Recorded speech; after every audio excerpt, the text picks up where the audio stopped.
Hello. Hello, hello, hello. Happy Wednesday. Yeah, it's Wednesday, right? I think it's Wednesday. Tomorrow's Thursday. How's everyone doing? Let's turn down the chill hop here.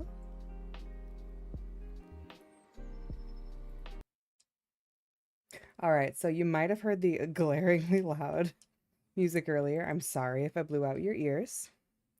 Sorry.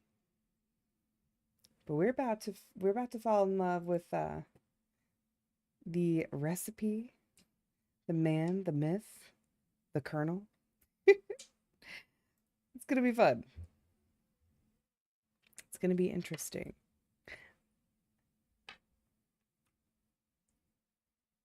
Let me can open, please. Steam. Where is my? Oh, I see. It is so loud. I'm sorry. There we go. Jeebus. Jeebus. Welcome back. Hi guys. Hiya, hiya. How's it going? Doing good. I'm glad you're well. I thought you started at 7. I'm starting a little bit early. A little bit early. You're right. Uh, you know, schedules. They're there because I want to let you know what I'm trying to do. Welcome officially in. Thank you for the head pats. Thank you, thank you. Ah, big cat. I'm trying my best. I don't know why I can't find. Hi, how are you? I'm good. How are you? Welcome in.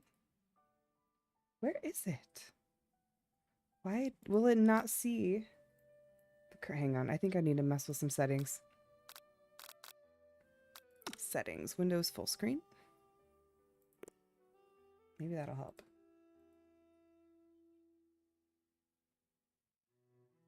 Weird. Okay, let's try another source. It doesn't like it. It no like.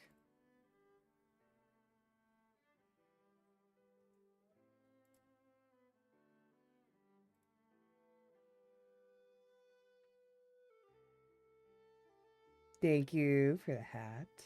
Welcome to the McMermaid. How may I help you?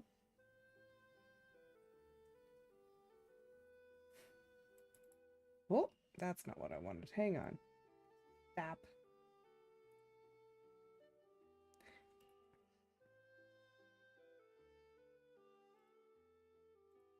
Got it. Fixed it.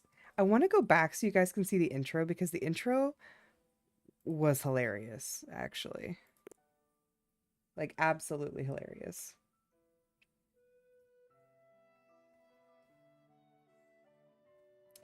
Once I... Ara, ara. Back. Can I go back? Can I see the... I don't want to exit. What are the credits? No. I guess we'll just start a new game. Next time I load it up, you guys will have to see. It was hilarious. Absolutely hilarious. Rye, hello. Thank you for the sub. I appreciate you so much. Welcome back to the crew. How are you doing tonight? Chicken. Yes, I'm so excited. One of our viewers wanted me to play. And so here, dang it, here I am playing. That's silly that it does that. It doesn't let me go full screen. Let's fix that too.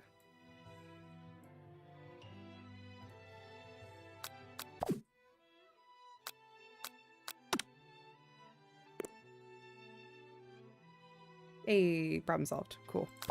Easy. New game. New game. Finished work. Finished with work and all? How are your commissions going? Those are finished too, I assume.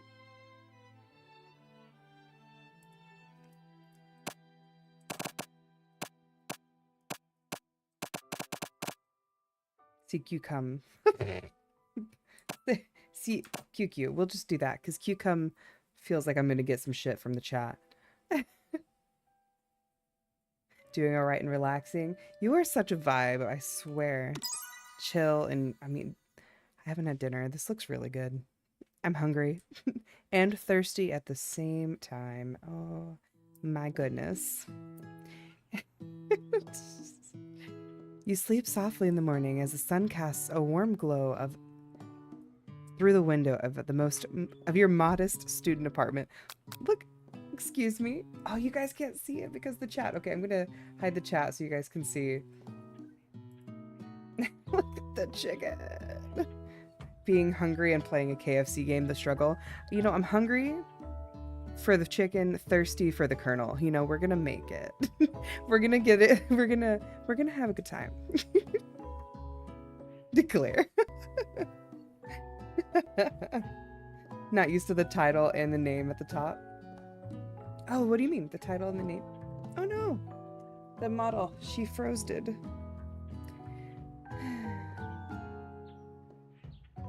But the chicken. It's a chicken. Oh, the new Twitch interface. It's weird, isn't it? QQ. QQ. Derp.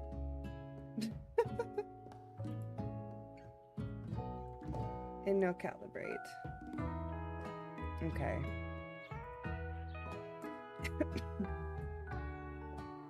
It was acting up earlier today too.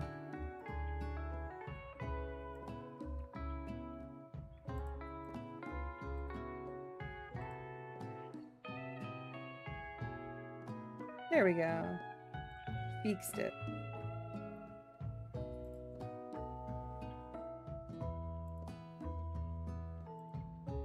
We back. We're back. And functional for the most part.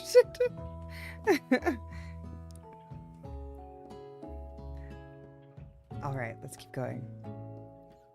Also, the new interface here for the fishing game.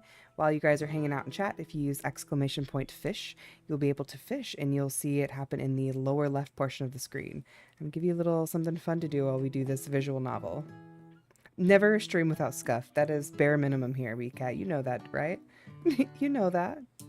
There's also a couple of other commands, one of them being leaderboard. So the bigger the fish you catch, you will be put on the leaderboard. And then there are, I think there is a few others. I'll have to check. The fishing game is pretty cool. I like it. Especially when you're doing visual novels. B-Cat caught a bottle. You're helping the environment, B-Cat. Yeah, it is nice for co-working. I agree. Once a minute, B-Cat. You have to do it once a minute. This world is peaceful and serene. Barrett! Hey! Holy shit! Welcome to my house. That got me since that wasn't the song that was dead. Oh. Hello, Baron. How's it going? Are you finally going to sleep now? Welcome, the Sandman. Welcome. $5 hugs around for half hour instead of going to sleep like he said he would. Ugh. You know, we gotta twist his arm, right? What is this? Or you could wake up now. Now, it's your first day of culinary school. It is no time to sleep in. Smack the clock and up and at him. That was the most obnoxious clock, I swear. Can't do an hour though, but got a few minutes. Go to sleep, Baron. Get some seeps. Some eepy. Wow, this is horrible. The turbulence. Yeah, I will in a minute. So I'm excited to play. Some of my followers wanted me to play. Get up, fry the chicken. Yeah, exactly. Ooh, some mind goblins. Very cool. Laying in bed, you stare at the ceiling, thinking about everything that awaits you at the prestigious University of a Cooking School, Academy for Learning. Your mind begins to wander. Who will be there? What will you cook? What should you wear? Time begins to fly by, and you find your imagination getting way away from you. You'll need to take this seriously, or we allow ourselves to daydream a bit and think about the future.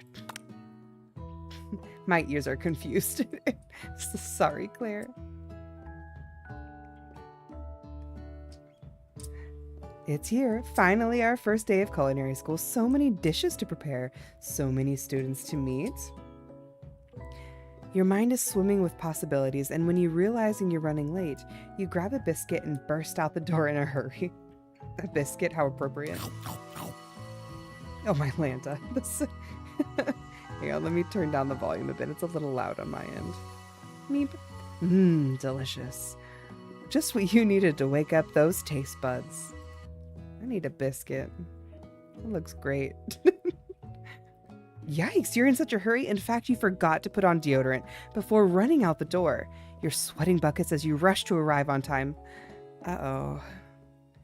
Standing in the quad, you gaze upon the magnificent University of Cooking Academy School for Learning. Here comes your lifelong best friend forever, Miriam. She's the most adorably awkward person you've ever met, and absolutely love her for it. Oh my gosh. Good morning, Siren.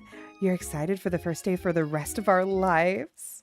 Actually, because I sure am excited, a little nervous. Okay, a lot nervous. What's the... It's just that this morning made breakfast for myself, but when I ate it, I couldn't taste any love in the food. What am I? What if I'm no good? What if I fail? Classic Miriam, raised by a master chef parents, she's always held herself to a very high standard. Ever since we were little babies playing together and you rescued me from that quicksand box, it's been clear to me that you're the most loving, caring person I know. You're going to do great. But with University of Cooking School Academy for Learning's famous 3-day only semester... Hang on. Wait a minute. 3-day only semesters? I'll take that. I'm afraid of being left behind and never catching up. A sweet girl, Miriam has always had a flair for the dramatics. This summer, she got so nervous about her first kiss that she chipped a tooth practicing on a mannequin. Draw's like, what the hell did I wake up for? Prep talk your best friend or change the subject to school gossip. Gossip. It's hard to see Miriam like this, and frankly, it's quite exhausting. Rather than dwell on her anxiety, you try to change the subject to something a little more interesting. All summer, you've been hearing rumors about a dreamy, enigmatic mystery student who enrolled at this school. Yeah, that's a little worrisome, but you'll be fine. Now about this mystery student that we read about on the school message board. Anyone know the deets? Only 3-day semesters, isn't that great? Oh, get this. I heard his name is Harland, and he's no ordinary student. They say he has powers. He's had them ever since he was born. From an egg. An egg? Like a chicken? Don't be ridiculous. But the thing about having powers is it would line up with some other rumors I've heard. Like I heard he once fought a bear with just his smile. You both sigh thinking about the student so handsome that the laws of physics don't dare apply to him. Hey, Draw, welcome in. Dreamy. Hi, how are you? Hello, Sora. Welcome in. Welcome in. 92. We're getting up there, aren't we? Thank you for the care package. Let me grab my water. Before you can get another word out, you're rudely interrupted when someone smacks your books and custom engraved measuring spoons out of your hands and onto the ground. Hey!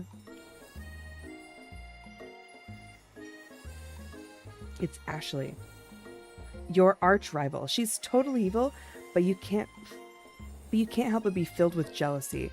She can get anything she wants, and she knows it. Have fun. Good night, Draw. I doing well. I doing well. We are trying to seduce the colonel here. We've just begun. Welcome in. Also, guys, with the new integration in Twitch, you see this little fishing rod down in the bottom left-hand corner. Use exclamation point fish, and you can fish up. Well, it's at random, but you can fish up something every 60 seconds per person. Hello, Ashley. Oh, I didn't see you there, chicken shins. Oh my god. Or a bottle, right? You leave Siren alone. You leave Siren shins alone. They're perfectly normal shins. Ugh, I can't stand Ashley. Even her name is annoying. You know for a fact that it's actually Ashley, but she had a little extra letters to make herself feel better than everyone. If anyone here knows what a perfect shins looks like, it's us. We're not going to let you or your really weird insults get to us. Across the quad, you see Ashley's best friend, Van Van and Man Man, has stopped to look at his own reflection in the mirror. His pants are on so tight, you can casually see him working out in his... Oh my god. You can casually see him working out his glutes while he styles his hair. No lie, they're pretty rockin' glutes. I need to add an 18 plus stat to this stream. Woo, that's hilarious. All right. And we done. Did you look at that Korean day? I looked at it. It was interesting. This one was free, so I figured I'd give it a whirl. See how, see what everyone thought. Van Van. Oh my god. You rang. Oh, you've never been sure what their arrangement is, but as long as you've known them, Ashley and Van Van have been just as close as Miriam and I, but substantially more devious. I can't believe that the University of Cooking School Academy for Learning would ever allow people like you to attend as students. I know, right? Do you think they just hand us our diplomas now? Be nice. I was asked to play this, okay? I'm doing my best. Congrats on the lobster. Or maybe hire us on as professors? You amateurs could learn a lot from us. With the first day of school about to start, there's just not time to properly tell these two off, so you resist the urge. Name him Larry. Love that. Let's go, Miriam. See you later, losers. As you approach the door, you see a goofy-looking kid pushing hard against the window, directly next to it. A vape. Jeez, B-Cat. You're cleaning the pond for us. Thanks. Oopsie. I think it's broken. You reach forward and easily pull the door open. That should do the trick. I love you! I think you mean thank you. My name is Pop. I was named after Pop Pop. He's old. Could someone like this also be a student at the school? He must be one heck of a chef. Also, his name tag clearly says Bob, but I guess he's reading it upside down. Hey, Muscle. I swear, I was asked to play this and now everyone's like, why are we doing this? Why are we've resorted to dating sims? Why? I was just doing what I was asked. I thought it was fun. It was free. Why not? Now I get all the heat. Hi, Pop. I'm Siren. So, are you going to make me hold this door all day? Nope. And with that, the young man walks into the building ahead of you. Woof. It's painful. It's silly. It is. Is it just me, or is he kind of cute? I think it's just you, Miriam. I'm doing well, Muscle. How are you? I'm integrating the fishing game. Keep y'all sane through the corny of of the colonel's dating sim. You both shrug your shoulders before following him into the building. You stand at the edge of the room, unsure of where to sit. Other students wander in and keep themselves busy chit-chatting. A scruffy-looking pooch takes his place on the podium at the front of the class. Adorable! At Kappa Cool? Ooh, what's that? Now, quiet down, everyone. I would like to imagine that this corgi is like one of the queen's corgis. That's where that accent came from. Forgive me. Who is this unreasonably cute pup, and why is he in our culinary class? You must be Sprinkles, head instructor and CEO of UCSAL. The queen's corgi is the lead teacher here. Please call me Professor Dog. I may be cute and little and fluffy, but I still demand respect.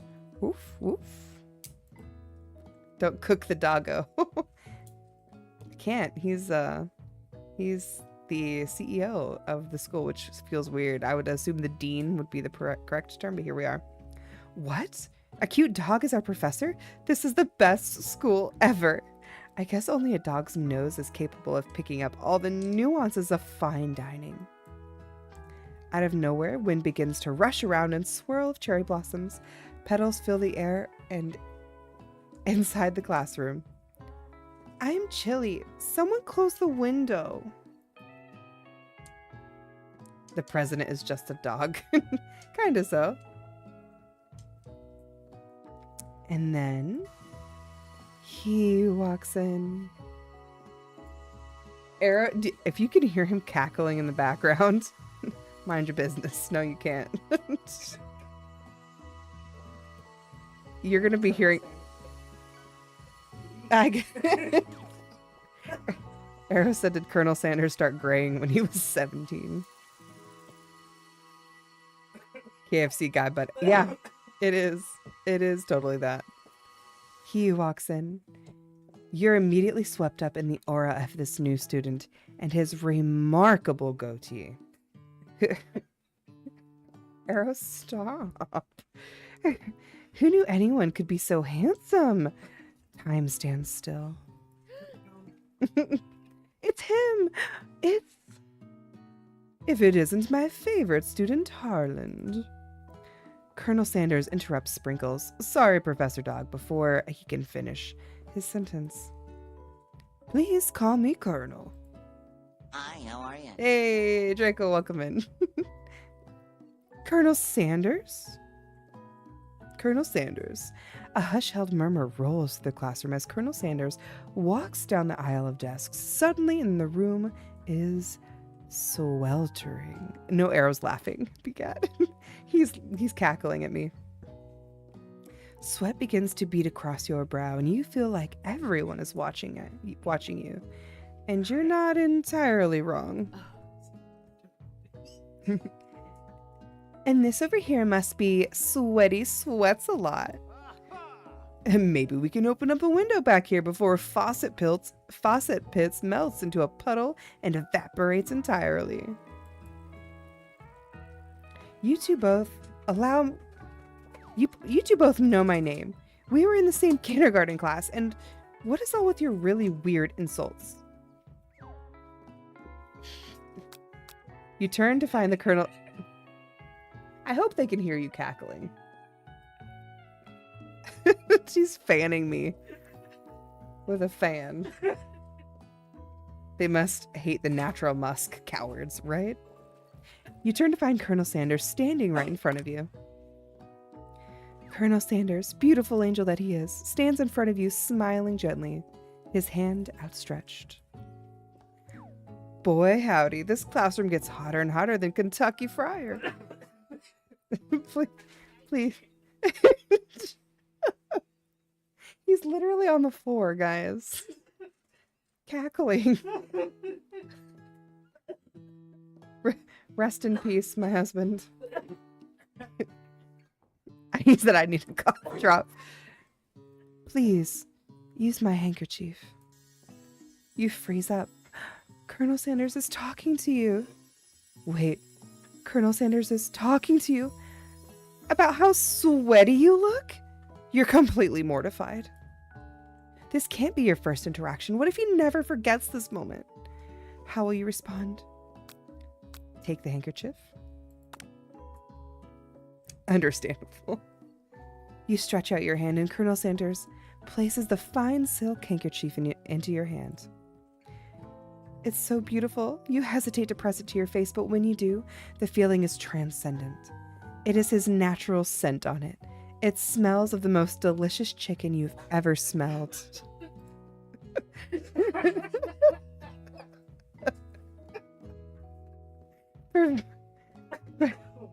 Professor Dog steps in to settle the class down and set some ground rules.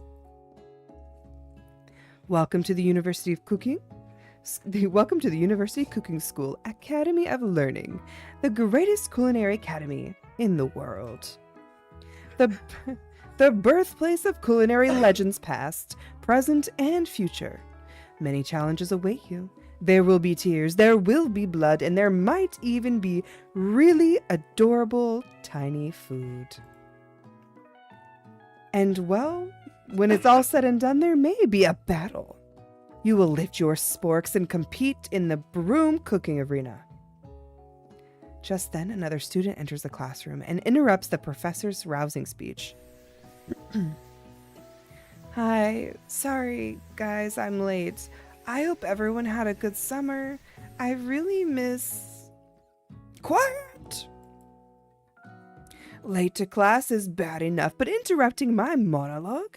You're on the fast track out of here, young man. Are you sure you're even in the right place? Don't you recognize me? This is my 3rd year in this school, and I was with you as my teacher. Everyone stares at him blankly. Does no one remember me? You're expelled if you utter one more word before I finish. Let that be a lesson to you students that tardiness is unacceptable. Even Clank made it here on time, rolling halfway across the town on his tiny wheels. You turn to see the student Sprinkles is referring to, who appears to be some sort of industrial kitchen appliance.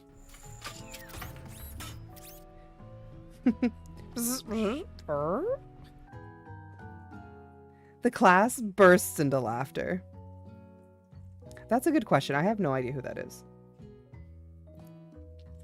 Oh, Clank, you rascal.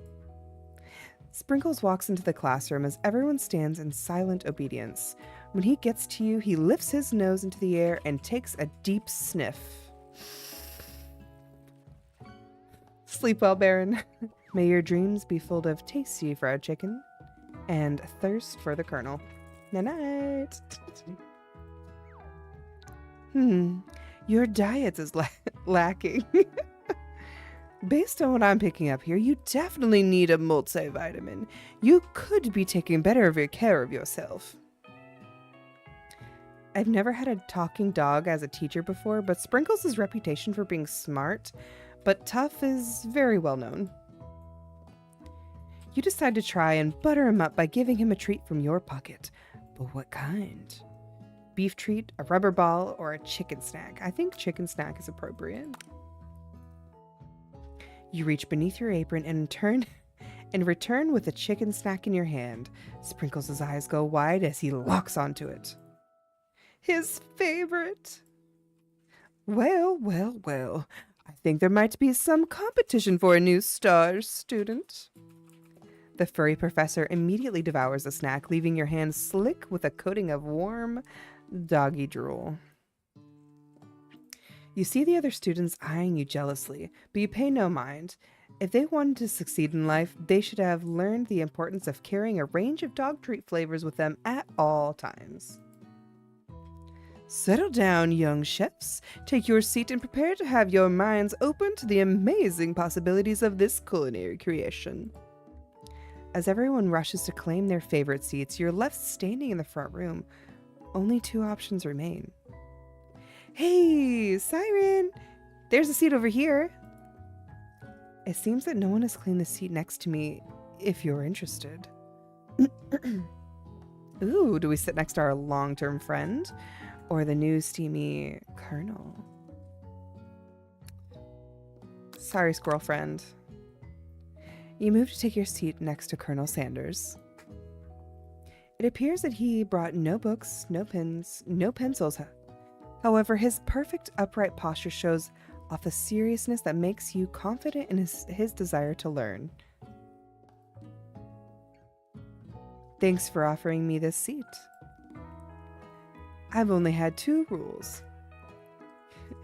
Do all you can to be the best that you can, and the only way you ever get the feeling of accomplishing at something. Wait, that didn't come out right. It's the only way if you ever get that feeling of accomplishing something. It's so inspiring. A little off topic if you ask me, but okay. As soon as you settled into your seat, the professor makes an announcement. Think fast, it's time for a pop quiz. Yay, a quiz about me? This is incredibly important and surprisingly short quiz will tell me if you are ready for your life at culinary school. Why are you surprised, Becat? Keep your knives sharp and your focus sharper. Here comes question number 1. If train A is traveling to point B and train B is traveling to point A, how important is it to wash your hands before cooking? Extremely important. Looking at you, Pop. Sundere, welcome in, welcome in. Doesn't matter at all. Meh, it depends. Not matter at all. Trust me, work fast food. Pop. That's right. Forest is to tree as chicken is to feather. Night vision goggles slammed. I was really hoping they'd put like nuggets. Chicken nuggets. That's right. What is the most efficient eating utensil ever created? A spork. The McRib. That's right. What food is best for a broken heart? Anything as long as it is separated with love and not too much salt. Camel meat. And a pancake that looks like a silly face. Chocolate. Chocolate is always amazing. That's right. Is Sprinkles a good boy? He's a talking dog that teaches at a culinary school. He is the bestest boy. That's right. Perfect score, 5 out of 5. Wow, be honest. Did you cheat? The goodest he really is. You look up to see the Colonel Sanders has been watching you tally your score. He's impressed. I know we just met, but I have to confess. I think you have a beautiful brain. Hot diggity. You just scored some major Colonel Sanders points with that performance. May I have your attention, students? I have an important announcement to make. Time for lunch? Wow, the cafeteria is nice as any restaurant you've ever eaten at. It makes sense that a school dedicated to cooking would also be serious at eating. A delicious fragrance wafts through the room, tickles the end of your nose, and your mouth waters. Do you smell that? That must be our lunch. It smells crazy good. Everyone, can I have your attention? Is it about lunch? No, I just wanted to apologize for my tardiness. You see, Howdy, folks. I'd like to make an announcement. Hey, It's about lunch. Everyone cheers. But Shh. Lunch. She said shush. In honor of our new semester, I have prepared something special to share with everyone for lunch. That must be good. It's what I smelled. Indeed. That smell. You hold your breath, waiting to see what food this mysterious student has created. You've heard that he is very talented, but were the rumors true? Is this? Dang it, I should have got the bucket of chicken VTuber asset for this. Missed opportunities. Colonel Sanders lifts a large bucket above his head. The contents glimmer in the light. Piled high are huge pieces of chicken, breaded and fried to a crispy golden finish. The aroma envelops you, and you begin to feel warm and safe. Colonel Sanders has filled a bucket with chicken? What a novel concept. Your stomach begins to grumble as if to say, stop thinking and start eating. That too, though, Claire. I could definitely go for a bucket of chicken. But fried chicken sounds delicious. For years, I have been developing a secret recipe for the perfect fried chicken. KFC sponsorship, Rent, right? I'm ready. I am ready for the sponsorship. I only need a little bit of money and a bucket of chicken. A minuscule amount of food. By my calculation, nothing less than 11 herbs and spices are required to achieve the perfect balance of flavors. Are you caught gummy worms, Cat? Not bad. You look around and notice that every other student has a pen and paper and is scribbling notes as fast as they can. No! Someone say gummies. But that's all I'll say about that. What? You think we want your stupid recipe, dude? Ugh, nah, my dude. Nah.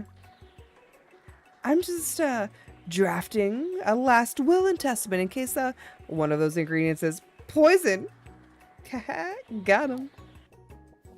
He looks around nervously to see anyone else is laughing at his sick burn. You wait to see what Zinger Ashley has prepared to follow up, but she suddenly takes a different approach. Yeah, and I was just like writing in my diary. Dear diary, today I smelled something beautiful. I knew that moment was only in the hands of a true gentleman could fry and cook so tender. You see her body language change from bitter and evil to sweet and innocent as she slides closer to Colonel Sanders. She realizes that she is destined for greatness and fame, and with cooking skills like this, she wants him all to herself. Oh, please. She has, I don't know if you guys can see that, like, fried chicken holes in her, her, like, tights. That's interesting. Well, well. Van the Man. If you don't want any, I'll take his. Whoa, hold on. I mean, I guess I'll give it a try. He takes one bite and his eyes grow wide. He starts contorting his face as he tries to hold in his pure exhilaration and act unimpressed. Easy now, there's enough for everyone. Please, my fellow classmates, dig in. You take one of the pieces of fried chicken out of the bucket and sink your teeth into it. It's amazing. Testing Colonel Sanders' food transports you to another dimension. Alone with your taste buds gripping the drumstick in your hand, you float weightlessly. Focus your mind and meditate on this moment. Try to identify every flavor. Savor the movement and everything that it tells you about Colonel Sanders' culinary heart. Swim towards the light. You let the food rest in your mouth and focus on it, scrutinizing every flavor. Salt? Maybe. Pepper? Too obvious. Oregano? Basil? Maybe, but there's something else. Something dark. Something spicy. You dig deeper. Deeper. Deeper. Yes, even deeper still, until you find it. Could it be redacted? Did he really did it. How bold, how adventurous to use. You try to even go deeper into the sea of flavors, but this revelation alone is more than you can handle.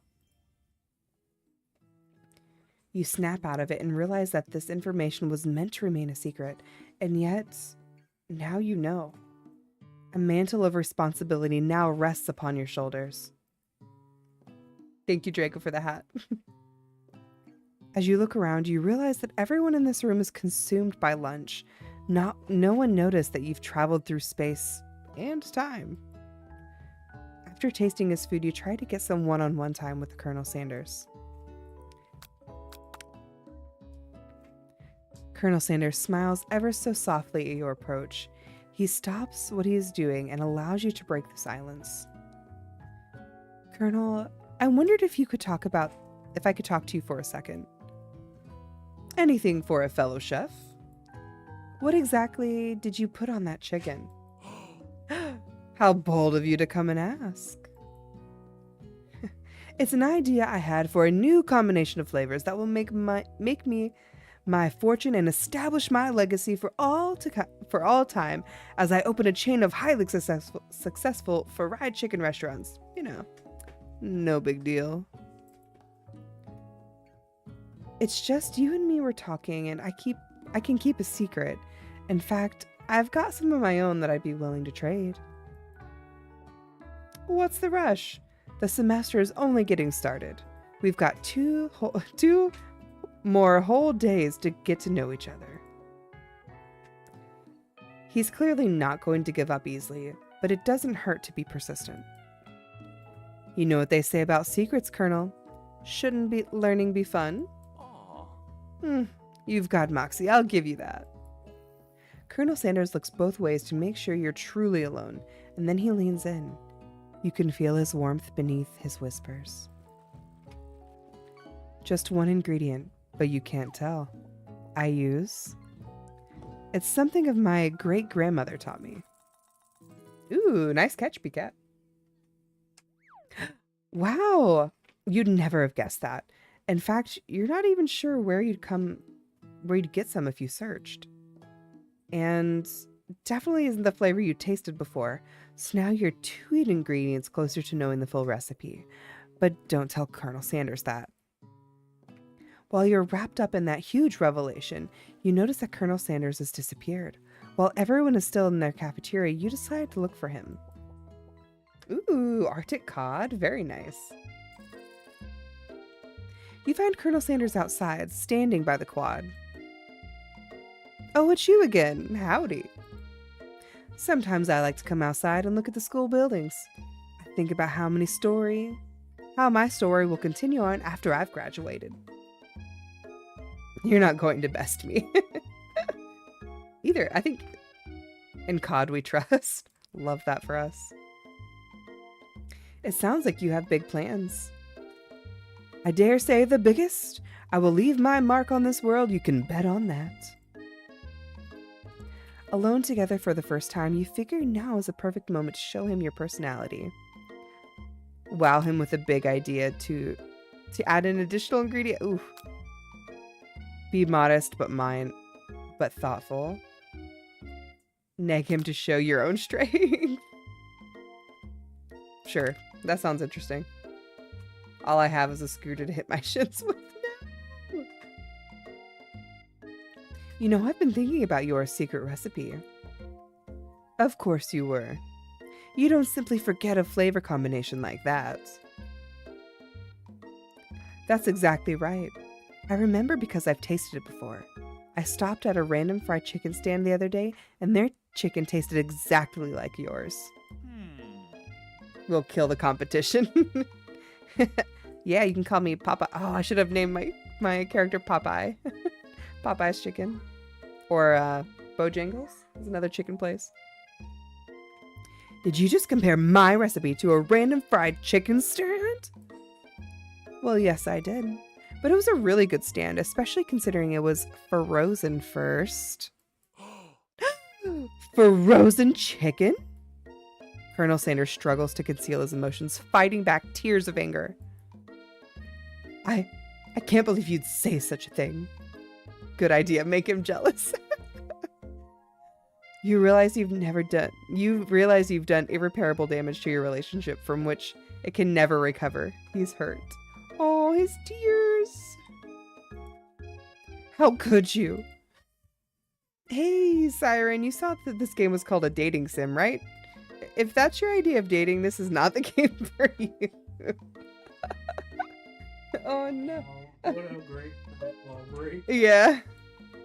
Game over! No! I broke him heart and stole him recipe. I told him that there was a stand that had better chicken than his, and it was frozen chicken. First game over. Do I have to start all the way over? Oh no! There we go.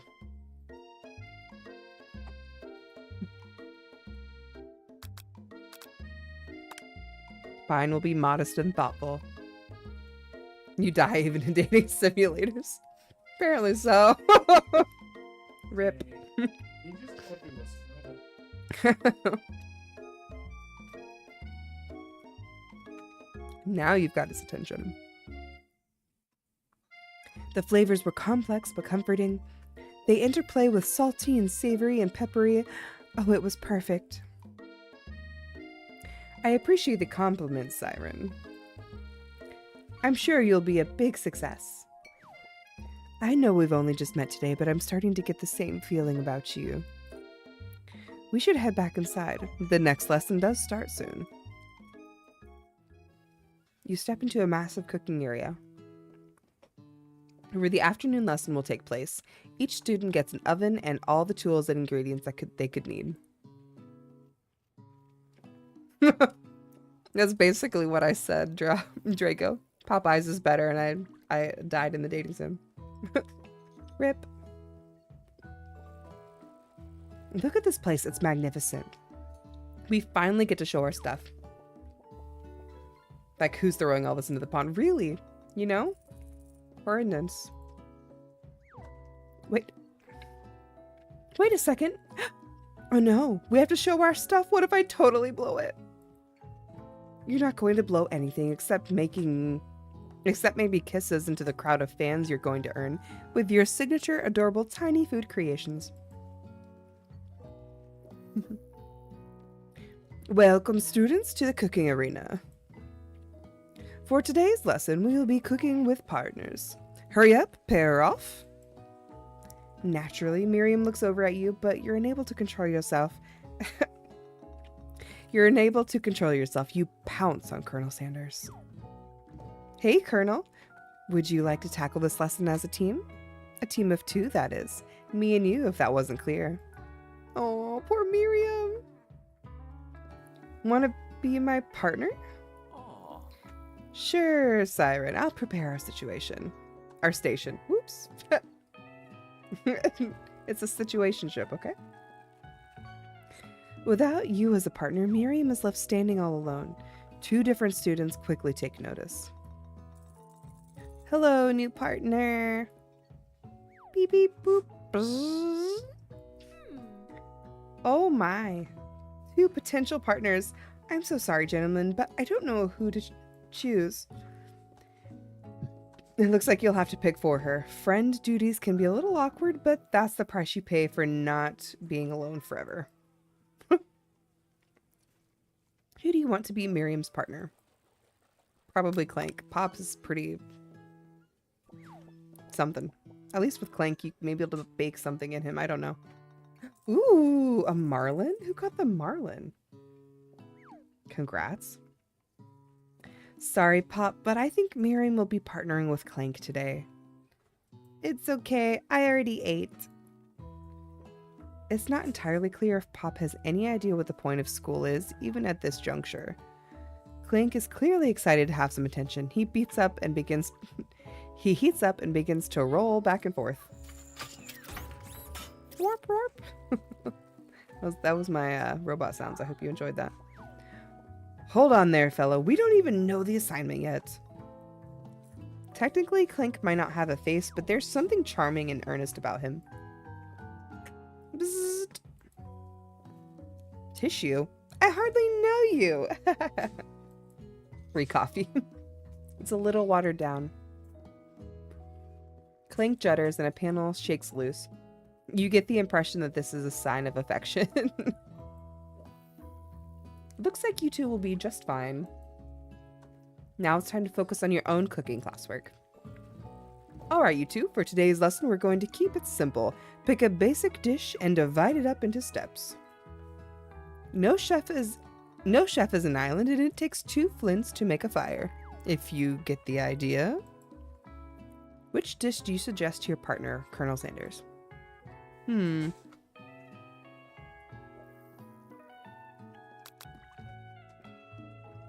Using octopus blows mine.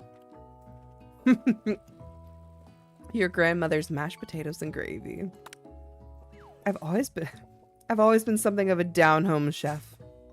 I was thinking we could make something warm, inviting, maybe comforting. Maybe mashed potatoes and gravy. She's feeling a little bit saucy.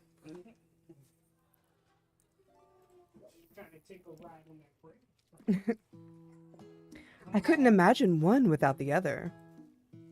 Colonel Sanders casts a coy look at you, causing your whole face to go beet red. Embarrassed, you quickly turn away. I'll go get the potatoes. No, please, let me. Picking perfect produce is a passion of mine. Looks like things are getting pretty fresh around here. Does someone have a crush on Colonel Sanders?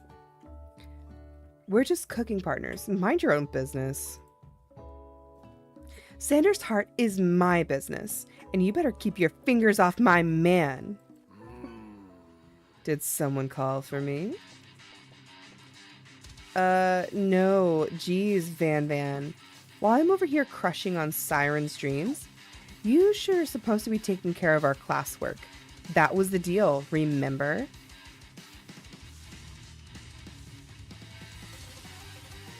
Colonel Sanders returns, arms full of peeled potatoes. He tosses them into the boiling water and turns his attention to you and your old friends. Exactly, Peacat. Oh, howdy there, Ashley.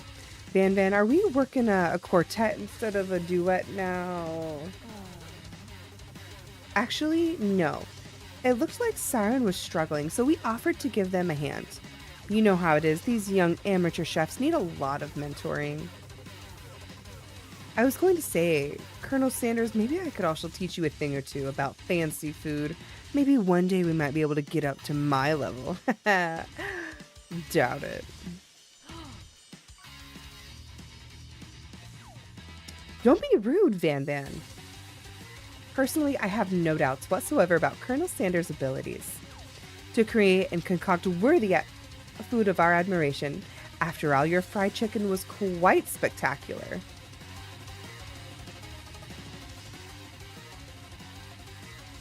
But Colonel, if you ask me, I might have a better partner for you than this thing that has positioned itself at our station. Don't you feel deep down that we cast complementary shadows? We fit together, like a thigh and a drumstick. It just makes sense. Nothing about this makes sense, but one thing is clear. She's coming for Colonel, and you don't watch out. If you don't watch out. Ashley is really going at you hard. You need to ask for some backup here before things get ugly. Turn to Miriam, your forever bestie who always has your back. Turn to Colonel Sanders, hunk of hunks, in your time of need.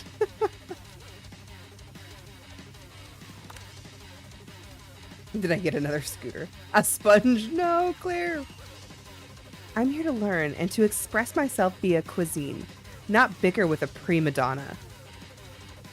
Partners were chosen at the beginning of class, so I'll respect the format, okay? You turn to Colonel Sanders to confirm that you're on the same page. I chose Colonel Sanders and Colonel Sanders chose me, isn't that right? A businessman respects all fair agreements and formal contracts and handshakes. I took on Siren as my partner for this activity, and I stand by it. Based on your team's behavior, I'd say you're more perfect with each other. Neither of you has Siren's natural talent, nor their loyalty. Being defended by Colonel Sanders leaves you feeling proud and full of potential.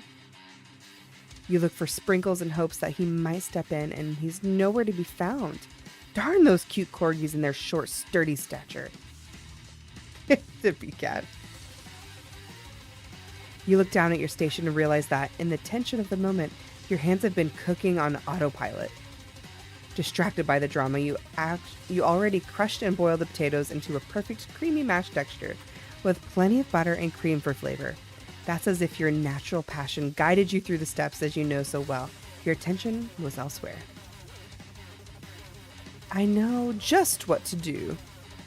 Colonel Sanders extends his hand, holding the beautiful white porcelain gravy boat, out of which he pours a smooth brown gravy, smoldering with your nearly finished potato dish. Gravy flows down the mound of mashed potatoes. The results look spectacular. Granny would be very proud. Look at them taters. Tasty. Ooh, a black red eye. Very nice. Colonel Sanders holds a spork out to you. You reach out and grab a hold of it, but he doesn't immediately let go. The two of you stand holding the same spork, and in that small moment, all of the madness and pressure of this crazy world just simply stops. Your eyes lock, the moment is electric, and time stands still. If you love something, set it free. Together you dig the utensils into the mashed potatoes and lift a heaping sporkful up. When you see Ashley with a sinister look, you know she's plotting against you with Colonel Sanders. Did you really, Claire? That's amazing. Ooh, an emperor angelfish. Very nice. And then, filled with rage, without thinking, you fling the sporkful of mashed potatoes right into Ashley's stupid, beautiful face. Van, do something! Hey, Yoshi. Scooping up a fingerful, Van tastes the dripping mashed potatoes and gravy and realizes that it's delicious. Horrified by this revelation, he slinks away. Will he ever be able to cook something with so much love and integrity? Hold on right there. Siren, we could not taste the food in the broom cooking arena. Colonel Sanders, I expect better from you. If you throw one more spoonful of that you'd better both be prepared to eat it from wherever it lands. This game is pretty funny. Can I has potatoes to the face? Van rushes back over, a covered dish in hand. Mashed potatoes with gravy. Pathetic. In just a few minutes, I've prepared a full meal. Gaze upon my specialty. Berets tentacle of octopus with my silky saltwater sauce. Plated on a battle axe blade forged by my supreme chef ancestors. Welcome in, Yoshi. If you didn't like it, you didn't have to throw it in the lake, cat. You've ignored me for too long. This ends now, as I, who will have the first bite, and you will look on with envy. The interrupting student rushes at Van and swipes a bite of his signature dish right off the plate. No, don't! Something about this dish doesn't strike my nose quite right. I think the octopus was rushed and may have turned into the process. The results could be toxic. Too late. It's been eaten. I think I left something in the oven. I don't feel so good. It killed him! Everyone step back! Don't take another bite. When you look at the plate, the rest of it is gone. You notice the tip of the tentacle is being slurped down Pop's mouth. Pop winces in pain for a moment and then almost immediately back to his obvious self. Oopsie. Tastes like poison. The entire class is gathered to watch Pop's final moments. Shock has frozen the whole crowd as they are motionless as statues. As the bell rings, disrupting the moment, snapping everyone back to reality, it would appear that Pop's enthusiasm for trying new things, despite his obvious dangers, has inoculated him against poisons of all kinds. The music was pretty intense. I'm not sure the professors have make enough money. Hello? I just turned into a ghost over here. Seeing that you're shaken up by the really annoying student and all of his nonsense, Colonel Sanders approaches you. I'm so sorry that you had to go through that. Please, let me walk you home. What? Like, for real? Oh, come on. You follow Colonel Sanders out of the room. That was intense. The music. At night, the school building is taken another vibe entirely. It's dark and more than a little spooky. Colonel Sanders stands in the quad's neon glow and speaks softly. Those mashed potatoes you made in class today. Before you go on, I want you to know that they're not a great representation of my skills. I didn't even realize I was making them. They were amazing. Tasting them, it reminded me of why I became so passionate about food to begin with. Colonel Sanders is getting choked up. Cooking obviously is important for him in a way that you find very inspiring. Now might be the perfect time to tell him you're developing feelings for him. Colonel Sanders? Yes, Siren? There's something I need to tell you. Hold on right there. There's something I need to tell you first. Oh, geez. You see, when I was just a boy, I had a dream that one day I would be the greatest chef in the world that has ever been seen. And every day since, I've been working toward that dream. Day and night, never stopping, never resting. Also, lifting a lot of weights. Like, so many weights.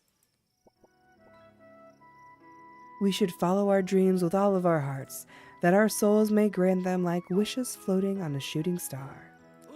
Hey, no, you! Shut up. I'm the only one here that can say inspirational stuff and be the star of the story.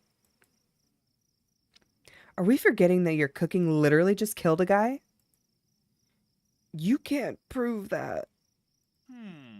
Also, I also saw you kill that guy. What was his name? Somewhere in the distance you hear a long, sad sigh.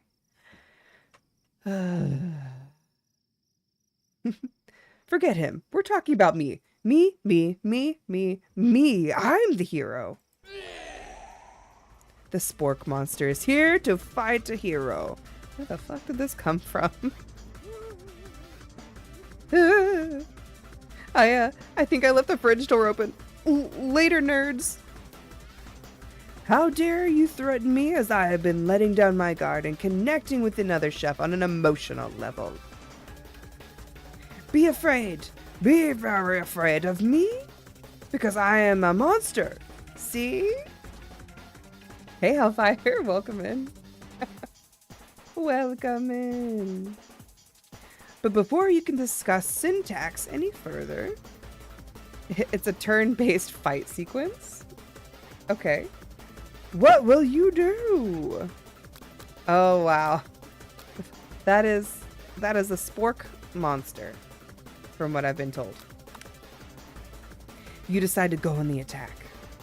Which attack will you use? Cook with love. Cook with love, it does 1 damage.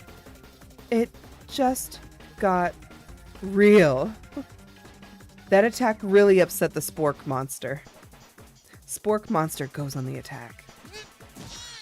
They spit hot gravy at you. You take 1 damage. I feel like, is this the mashed potatoes that we made? Like in the last scene? Ooh, congrats on the chromis. You decide to defend. Which defense will you use? Trepidation. You continue to stay back and endure whatever comes your way. Seems like a pretty weird strategy, but okay, sure. You do you. Spork monster focuses their mashed mind and draws energy from Mother Earth itself. They grow larger and more intimidating. How will you respond? Attack! Cook with love? The Spork monster is no quitter. Buffed up and ready to rumble, they go on the attack once again. Spork monster uses utilitensile. Utilitensile. I think that's utilitensile. Yeah, that's hard. My brain struggled on that one. You take 2 damage from the attack. If you take much more damage, you're not going to survive the battle. Defend, I guess. You decide to defend. Buff up. No one control this much buffness. You start to feel bloated and, quite frankly, a little gassy. Please tell me the next attack is going to be a fart. I am going to die if it is. You better attack soon or you're likely going to explode. You decide to go on the attack. Chow down. Okay. Chow down does 2 damage. Not a fart. Sad. Okay. Powerful blow. Spork monster is oozing cheese sauce into the lawn of the quad. I wonder who is going to have to clean that up. Feeling vulnerable, Spork monster prepares for its ultimate attack. Rounded edge. Vile villain, your reign of terror stops here. Colonel Sanders summons the energy of 1,000 chickens. Pot pie power pinch. Oh my god. Pot pie power pinch does 10 damage. Spork monster is defeated. You saved me. The injured Spork monster spews steam into the night. Forget any mercy. Finish him. No student will ever walk the quad in fear ever again. This monster messed with the wrong chef. Attack! Are you ready for your final attack? You'll never survive my student debt loan of destruction. That one hits a little too close to home. Let me see if I can lean so you guys can see it.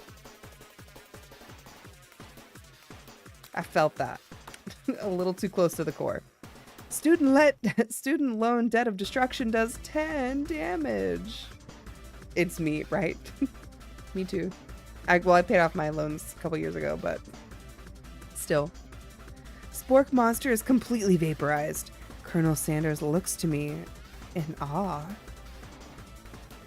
You continue to surprise me, Siren. The defeated monster left behind a special item.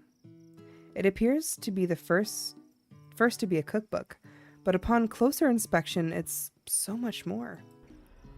It's a book of magic spells with a golden chicken on the cover. That's an evil chicken. Look at it, the eyeball. You open the cover and find a library card tucked inside. The last name to have signed it was Borgo? Borgo? That name sounds strangely familiar. Your blood is pumping as you stand in the quiet of the night, holding the mysterious book in your hands. As you come down from your battle buzz, you realize that your final attack has left you completely depleted. The world around you begins to fade away. Without any energy to keep your eyes open, darkness overtakes you. The image of Colonel Sanders flashes before your eyes as you fall asleep. Is he in my room? Excuse me, sir? He must have helped you get home. In your tired state, you didn't know if you could have made it without him. Oh, what a guy. You want to thank him, but you don't have the strength to utter a single word. Hey! So more 찬양해 할렐루야. Oh my god 아빠 오빠. 엄마 진심으로 모아 감사. You feel your covers being pulled up as you are tucked in tightly. Aw. Good night, my colonel.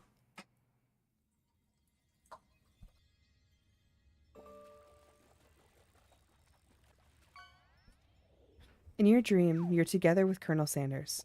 For some reason, Sprinkles is also there, instructing your love. Dreams are weird.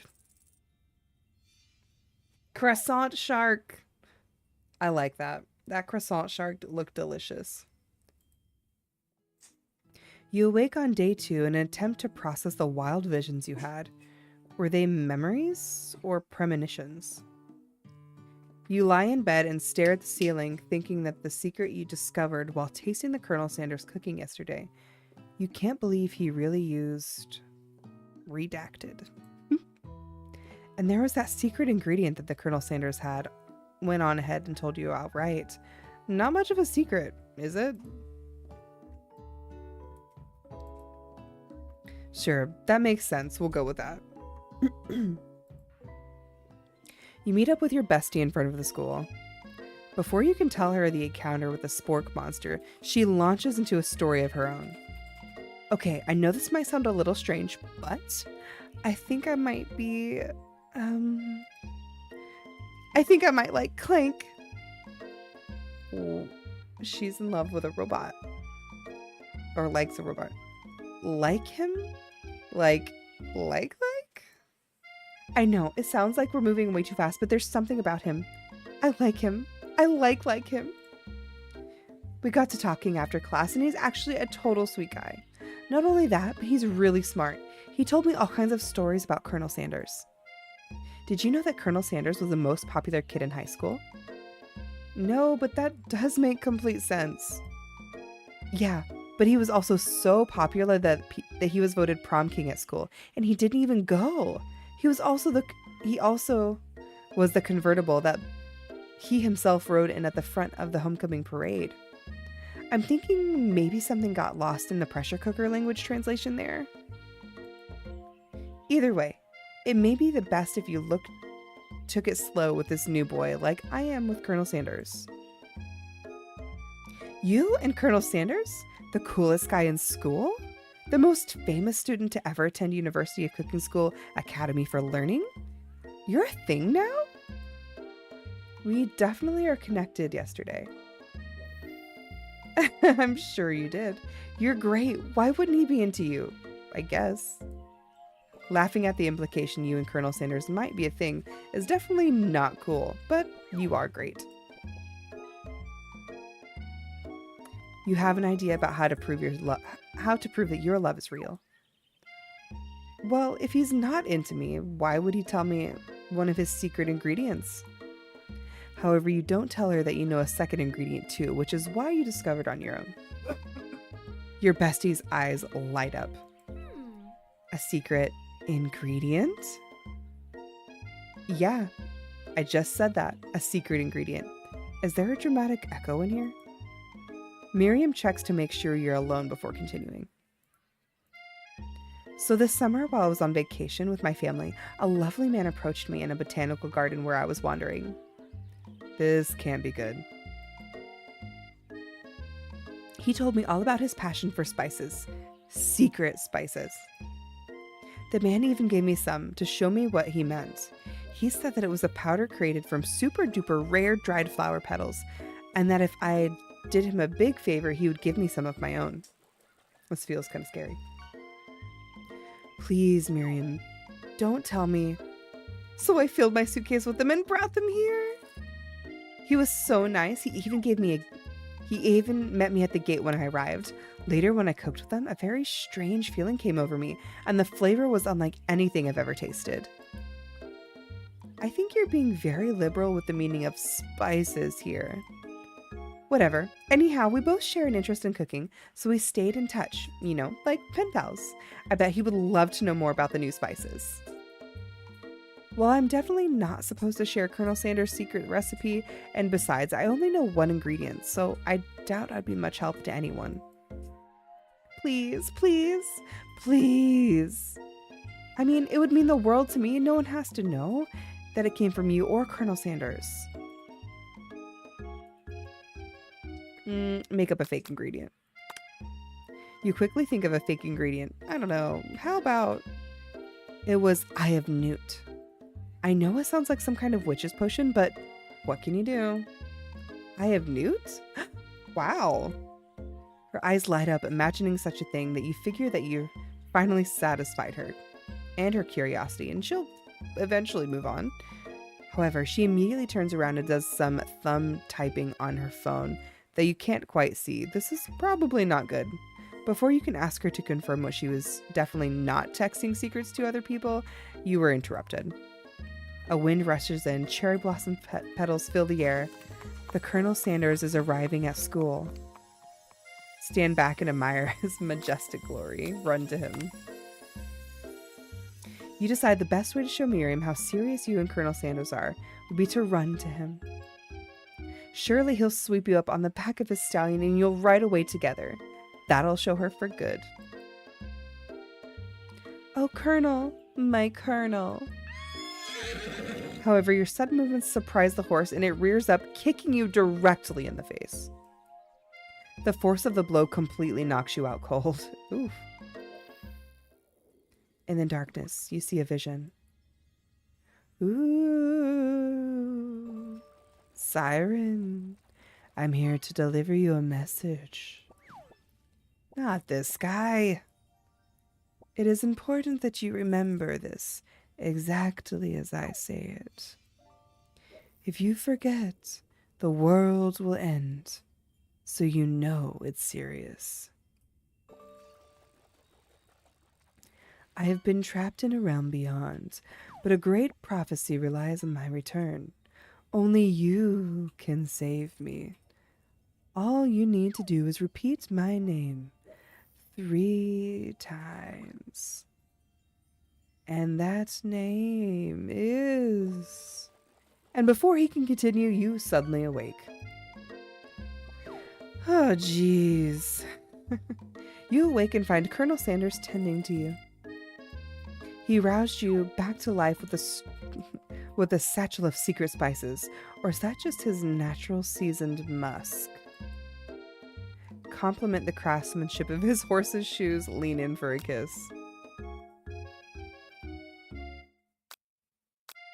That's kind of bold. I guess we'll go for it. Whoa, whoa, whoa. You've known him for a day. Are you really sure? I guess you must be. You put your arms around Colonel Sanders' neck, pull him in for a kiss. But he turns his face awkwardly to kiss his ear, and you can feel him shudder. Too soon. You clearly mistook his compassion for love. Your soul crawls inside of itself, and you instantly die of embarrassment. No!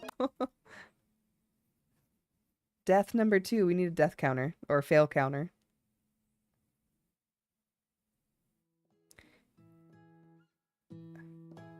Oh, all the way back here? Dang. Okay, we'll just speed through this part.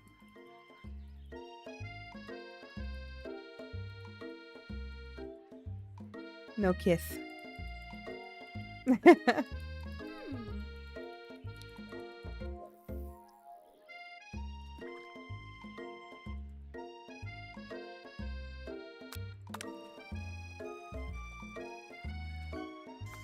Denied by the Colonel.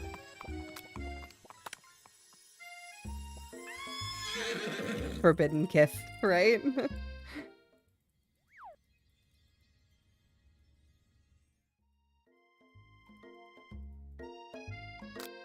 Okay. Maybe he shouldn't be riding a horse to school, and maybe you shouldn't be running up to animals you don't know. It's hard to say who was in the wrong here. But one thing is for sure, that Colonel Sanders is pretty dreamy. That horse has beautiful shoes. I could really feel how smooth and sturdy they were when they were pressing into my face. That's nice to hear. No one truly appreciates good craftsmanship anymore. And with that, Colonel Sanders disappears into the school, leaving you and Miriam to follow. When you enter the classroom, you see your two rivals, Ashley and Van Van, who are doing something bad. By the way, they're hiding. You know it must be really bad. Like counterfeiting recipes bad, experimenting with restricted ingredients bad, summoning a demon kind of bad. You try to take a peek over Van Van's hulking shoulder, but he sees you coming. Whoa there, little one. Not sure where you're ready to handle this. Tell them to stop acting immature, act like you're not interested in them, but really try to get a closer look. You sit near the rivals, but you leave your back turned to them. You can even overhear Van Van mutter something that sounds a little bit like a magic spell. However, he notices you're eavesdropping. You try to cover your tracks and improvise an excuse. It's time for class and you're distracting the rest of us. Who wants to learn? Now you've upset them. Oh, and you're the Emperor of Cooking, are you? You make the rules. I'm not sure I know you would know a good meal if it ate you. Being the best chef in the world takes more than just culinary skills. It takes creativity. It takes panache. And it doesn't hurt if you use a little evil. You finally get a good look at what they were hiding, and you instantly recognize it.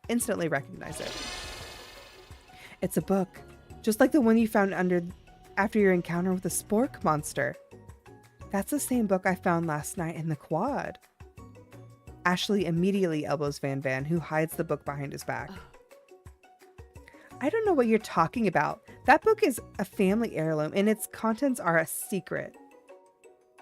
You notice that they haven't been studying the book. They've got Pop pinned to the wall, and they're tossing potato skins at him as he tries to catch them in his mouth. We're playing! Yay! Before you can dig any further, you're interrupted by an arrival of more students. It's almost time for class.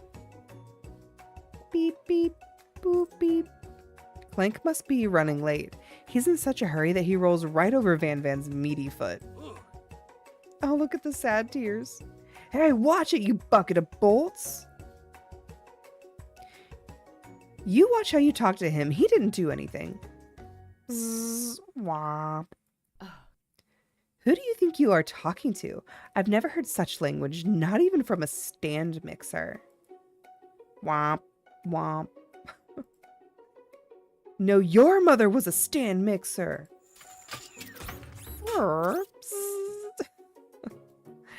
Van Van jumps into the attack Clank, and Clank shocks Van Van, sending him flying across the classroom. Protect me, Colonel Sanders. These crazed men are about to come to blows.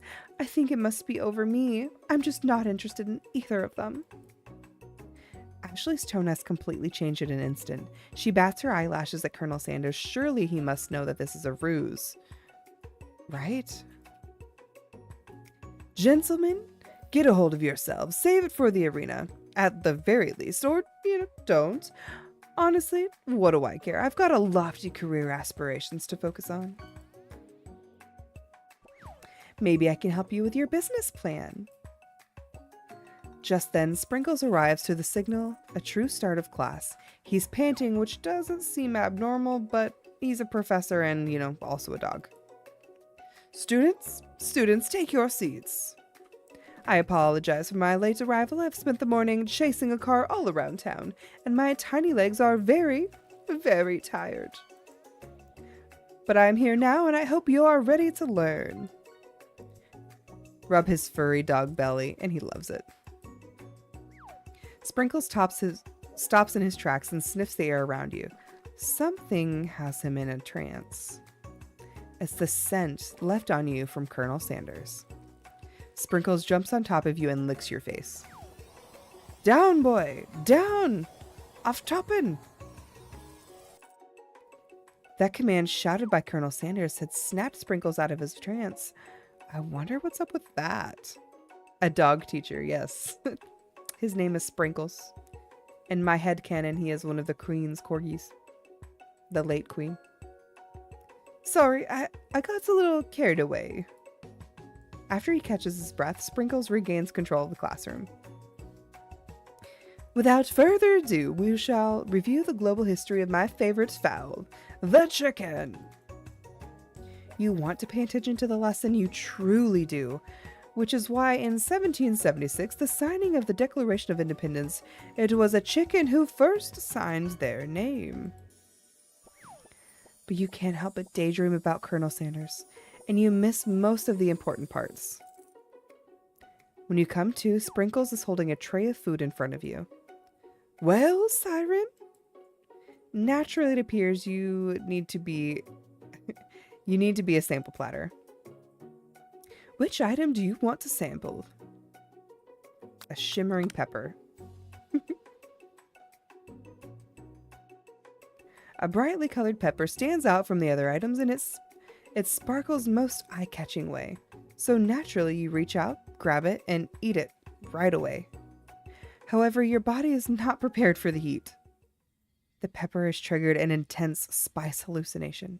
It feels like forever as you trip through the universe. My friend. Ooh. This guy again? I'm here to give you an important message.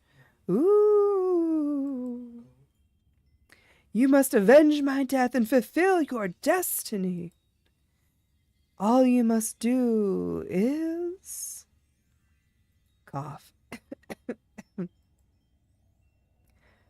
I was saying, to fulfill your destiny, all you must do is...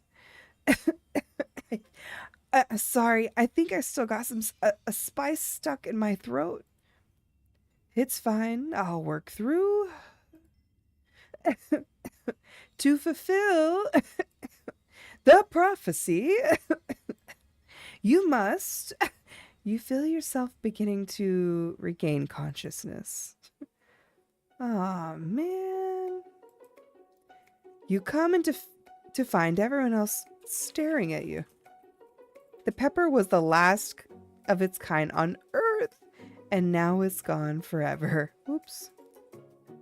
You think to yourself, geez, I should pay better attention. We all make mistakes. I'm sure he'll forgive you. Someday. Come on, it's time for lunch. Before anyone can relax, the cafeteria lights dim, and your rivals enter with a dramatic announcement. Today's lunch will be prepared via timed competitive cook-off. The level of theatrics with these two is off the charts. Demand they stop wasting everyone's time, step up and tell them, you're on. A bit of lunchtime competition, eh? Count me in. I have to wipe the tables with you fools before I set my lunch down on. So that'll be it. I'm not the fool, you're the fool. Fool. Good one, Van Van. I like your gumption, Siren. I'll be watching your performance. Just as things reach a boiling point, Sprinkles steps in. Surely he'll put a stop to this madness. Now, students, please settle down. This is a lunchroom, not a sportsing court. Finally, the little sense. You breathe a sigh of relief. At least not until we turn on the timer. Just then, a huge light blasts you in the face, flashing the words, timer ready. That's what I'm talking about. Ow! I stand corrected. The hard way builds solidly a foundation of confidence that cannot be swept away. And that's an original quote by me, in case anyone was wondering. I hope it's a message that lifts you up to victory. Like a diamond, I was formed under pressure, and now it is my chance to shine. I'll defeat you myself. You had his chicken, and you made mashed potatoes and gravy in day one, and you're feeling like you really want to impress him again here. It's time to boil some water for the potatoes. Think fast. The timer runs down, you'll be forced to pick randomly. What temperature does the water boil at? It always boils seconds after you turn the heat on. Neither one of these. Okay. What were you thinking, Siren? Get your head in the game! If you're going to need to season this chicken before you cook it, you don't know Colonel Sanders' recipe exactly, but you have an idea. 11. Nope, 7. Whoops. That's right, you might not know it all with the ingredients yet, but at least you're headed in the right direction. Tail wagging intensifies. Now that you've got some basic steps going on, it's time to elevate your craft. What state of mind offers the most flavor? Gratitude. Vigilance. That's wrong. Why? I'm begging you to get it together. Get it? I'm a dog. I never am in the wrong time for someone. Oh, jeez. Next question. Your classmates are rooting for you, but Ashley is simply stronger and faster than you. You better pick up the pace if you want to survive. When you were a child, your father told you to never forget where you came from. Every day you meditate on this advice and draw energy from that place. Now would be a great time to harness that energy. Okay. That's right. This is your shot, and you're not going to miss it. Ow! You try to shut out the noise from the arena and focus on your cooking. What was the sound of success? Sizzling. What? Don't make me get the spicy spray bottle. Is this the end? Yep. I can't read and then choose. Rip. Well, guess everyone's going hungry for lunch. All right. You're on.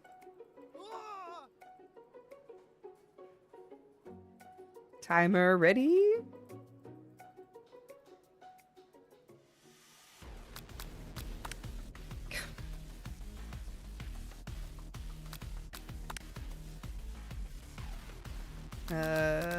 Trust. These are such odd questions. Deeper, small town. No, I can't focus. Quit throwing things at me. Sizzling, bubbling, silence, bubbling. Okay. This is the end. Jesus. These are such odd questions.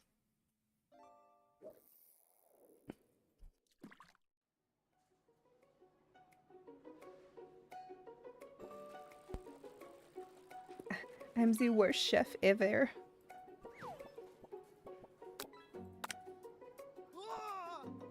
Okay. Okay. I got this. Got this.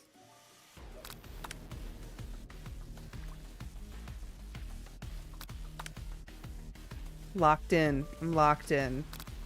Gratitude. Locked in. Locked in. We got this. Silence. Sure. I believe in you, Siren! He's actually cheering you on. Which would be awesome, except knowing he's watching you makes you totally forget what you were doing. Now all you can think about is Colonel Sanders. How many spoonfuls of gravy would it take to fill a traditional Victoria bathtub? I have to read the question. You're stranded on a desert island with a dessert cookbook. Which do you take? What a hunk! I know, right? You know what? Shouldn't you be focused on the challenge? You're falling behind. Wedding vows. What? What does that have to do with crafting spectacular fried chicken and delicate baked biscuits? Woof! You're really struggling to keep up. The next station over, Ashley has already begun plating elements of her dish, the colorful and complex. To make up time, you toss your biscuit dough in the stand mixer. As you do, the crowd gasps. Yikes. I know. You love nothing more than seeing a fellow appliance utilized in the kitchen battle, but sometimes that means sacrificing the personal touch. You might not have any hands, but Siren does, and a good chef needs to be touching the dough to know that it's properly mixed. There's an easy way and a hard way. You don't get far by going the easy way. When you hear everyone talking, you realize how serious your error was. You immediately shove your hand into the mixer to rescue your dough before it's overmixed. Siren, no! That is insane. but you're not fast enough and your hand gets stuck and immediately is crushed by the quicking, spinning beaters. There is no way you'll be able to use that hand for the rest of the match. Colonel Sanders shakes his head in shame. What you often find is that the easy way can turn out much, much, much more difficult. Everyone stop what you're doing right now. The battle is over. It can't be. I was so close to finishing my dish. Sweetheart, look at your hand. You simply can't go on. Oh, that's too bad. And I'm here with a completed dish, ready to serve. Surely that makes me the winner by default. No, it wasn't fair to compare the two. On account Siren has an injury. You see Sprinkles begin to lick his doggy chops as he looks onto the dish. But I suppose you should at least tell us what you prepared. Well, because I'm the sweetest, I skipped straight to dessert. Under the white chocolate dome, you find an array of delights taking you on a journey of flavor that tastes as good and tells a story of excellence. I was going to ask Siren to do the honors, but since you're injured, I'm afraid that pouring this creamier of delicate hot chocolate might be too much. Colonel Sanders, if you wouldn't mind lending me your strong, steady hands. Colonel Sanders pours the hot chocolate sauce on top of the dome, causing it to melt away, revealing the ingredients within. Inside, you find a delicate fried cheese croquette atop a slice of honeycomb, ice cream 2 ways, tender nougat, and pearls of blueberry jelly. That looks amazing. For real, it looks delicious. Colonel Sanders seems intrigued, but perhaps not impressed as he dips his finger in the chocolate sauce. Simplicity isn't your strong suit, is it, Ashley? Oh, you. He places a sauce-covered finger onto his lips. Ashley leans over and whispers something into his ear. A dab of sauce sticks in his mustache. Internalize the rage you feel. Your rage burns so intensely within your eyes that you must burst into flames. The flames cause your eyebrows to catch... What the fuck? To catch fire and turn to ash, and they fall off of your face, which people have hard time understanding for your emotions for the rest of the semester, or, perhaps forever. Embarrassed and ashamed by your poor performance, not to mention your crispy fried brow, you run for the quad to be alone. People have been saying that they really don't like it. Are you on mobile, Muscle? The beautiful weather feels like an insult inside of you, and the storm rages.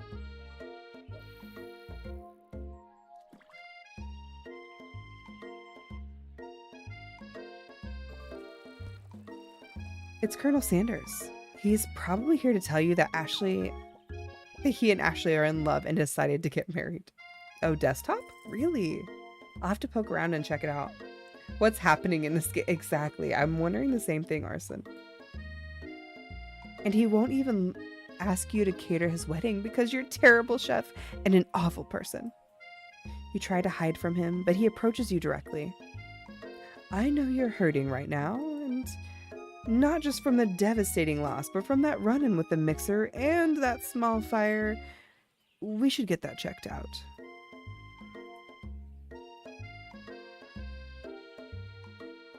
Oh, really? That is odd. Thank you for the happy cat. Jeez. So in tune. I used to see the infos at the bottom. I'll have to check it here. Let me look. I'm curious.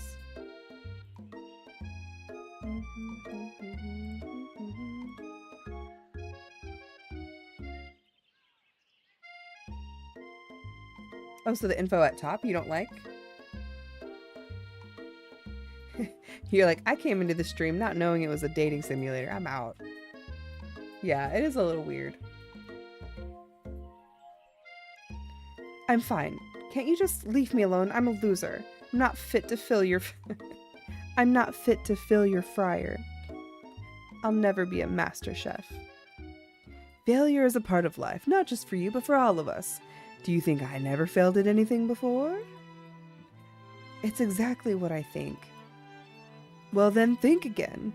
I wasn't always the man you see before you, enrolled in the culinary school, incredibly handsome, successful, and motivated. Well, handsome, sure. I was born that way. But I've walked other paths and arrived at dead ends. I was passionate about life, but I failed as an... What? What? I was passionate about life, but I failed as an obstetrician. For those boys in chat, obstetrician is a female doctor. Like a... Yeah, it's a doctor of female anatomy. The colonel failed out of being a lady part doctor. I was passionate about justice, but I failed as a lawyer. I was passionate about livestock, but I failed as a mule handler. That one was especially humiliating. Mules can be so cruel. I lost my business partner to a gunfight. And I lost my innocence when I picked up a firearm and put a bullet in my rival. He survived. For a while, anyhow. I didn't know. People see my delicate ribbon tie and my well-kept beard and assume that I've got it all together. Which is true now, but it always hasn't been. Sounds like this guy could really use a hug. I resolved then that I was going to amount to something, and no amount of hours, labor, or money would deter me from giving the best I had to give. As Colonel Sanders changes focus, you can see something inside of him, a burning passion. One has to remember that every failure can be a stepping stone to something better. My new dream is pure, it's honest, and is something to humble a man in a crisp white suit can be proud of. I will create a new chain of chicken restaurants that will bring joy to the entire world and make up for my past misdeeds. We love a hero arc. Yay! Just as your moment grows intimate, you're interrupted by a threatening shadowy presence. Battle scarred from the night before, you prepare for the worst. The spork monster.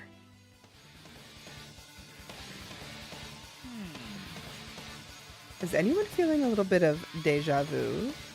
I'm sorry, Gorko, but I could have sworn we already defeated you last night. That was Borko, my twin. I, Gorko, am here to avenge him. Are you stronger than Borko? Well, we're twins, so no, not really. We're pretty much exactly equal in every way. Why do you ask? Colonel Sanders smirks as he's already the same page as you. It's just that we beat Borko pretty easily, so I don't think you have much of a chance. Not to mention, I feel really guilty about that, so if you could, take it back, I would. I think what Siren is trying to say is that can't we just be friends? Life is too short for making enemies. I suppose. We really don't need to fight. I've got these pointy teeth and, claws. All the better for enjoying tasty foods. Surely you like to eat, don't you? Of course I do. Inspiration strikes and you come up with a quick idea. Chomp on this. You toss a biscuit into Gorko's open mouth, and he devours it in one gulp. Delicious! You're much nicer than the evil students who once upon a time turned me into this creature who stands here today. I don't believe it. You were human once? Well, no. I was a chihuahua. But I was still a student at this school until one day some mean kids with a magic spell book cast a dark enchantment on me and I was forever transformed. A magic spell book? Precisely. Borko used to have a copy of it somewhere along the way and I've lost it. So if you find such a book, I beg you, respect it. You are a powerful chef, and I shouldn't rely on such dark evil and magic. No, you should be protecting the innocent of those who would cheat them through the sorcery of guile. If you need me, don't fear, I will be there. It sounds like there's some bad cooks in the kitchen of life. Siren, together I'm sure you and I can defeat them. Come back to my hideaway and we can discuss this. Personal invite? You can't imagine what Colonel Sanders' home must be like, but it sounds like you're about to find out. Stepping inside Colonel Sanders' home, surrounded by his things, you start to feel a little special bond with him. It looks like you live in an exciting life, Colonel Sanders. Every day can be an adventure if you approach it with the right attitude. Long ago, I made the decision to never stop searching, never stop working, never stop imagining. Have you been working on new recipes of your own lately? I'm always excited to talk about food with another ambitious chef. Well, there is something. It's just a side dish that I've been tinkering with, trying to find the right balance of flavors and textures, and I'm not sure if I've nailed it yet, but I'm close. Colonel Sanders' eyes perk up and starts to wonder about the dish that you might be describing. It's meant to pair with something spicy, or maybe something crispy. Both, perhaps? Keep it a secret. Actually, I've said too much. Forget I ever said anything. You can practically hear Colonel Sanders' heart beating in his chest. He tries to act demure, but his facade begins to crack. I can appreciate a good secret recipe, of course. In fact, I've got many. Nearly a dozen in my fried chicken recipe alone. But I would hope that you could learn to trust me with yours. Well, I suppose if you did share a secret ingredient with me yesterday, I think I could do, the same. It's only fair. Colonel Sanders' face grows serious. Ah, yes, about that. You see... Yes, Colonel? I haven't been completely honest with you. The secret I told you was a fake. Oh no, the ingredient you shared with Miriam, it wasn't true? You're angry with Colonel Sanders for lying, but the fact that you revealed his secret shows that he was probably right to do so. You mean it wasn't one of the real 11 herbs and spices? You see, we had only just met, and I had to make sure that you were trustworthy and capable of keeping my most important secrets safe. To me, my recipes are priceless. Well, I have something to confess.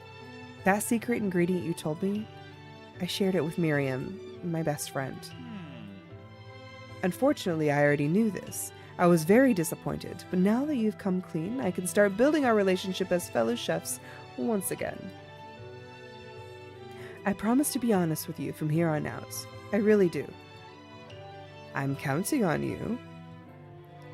Well, in that case, I present to you my original coleslaw. The shredded cabbage dish glistens in the light of Colonel Sanders' Lux hideaway. Magnificent. Together you chow down on the creamy coleslaw until only a spoonful remains in the bowl. Do you mind if I hold on to the last bite? I like to have it around so that I can admire the taste later, and I think back on this moment. You could offer to make him more, but he seems like a very sentimental kind of guy. Sure, why not? Please make yourself comfortable. I'll be back in just a moment. He's about to steal my recipe. I know it. You realize that now would be the perfect time to do some snooping. Around the room are various items that you can look closer at. Each item seems to radiate memories and emotions. Tap on the item to discover more about the Colonel. The comb. A lock of silver hair is woven through the teeth of the comb. Upon further inspection, you realize that the hair therein isn't silvery in color, but actually made of spun silver. Huh. Scented candle. You pick it up and try to identify the smell. Power tool? Freshly starched collar. Piece of wood floating in a lake. Summer of 69? No. It's one of the secret recipe ingredients. It's redacted. Tap on the item to discover more about the Colonel. You notice a very realistic stuffed chicken sitting on the corner table. When you pick it up, you realize that it isn't just realistic, it's real. Taxidermy? It must have been important to Colonel Sanders when it was alive. Hey, Natsumi. Welcome in. How are ya? Welcome in. Welcome in. Oops.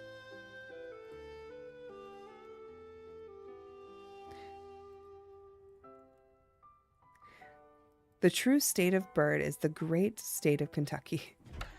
Tap on the item to discover more about the colonel. Ooh, the door is open.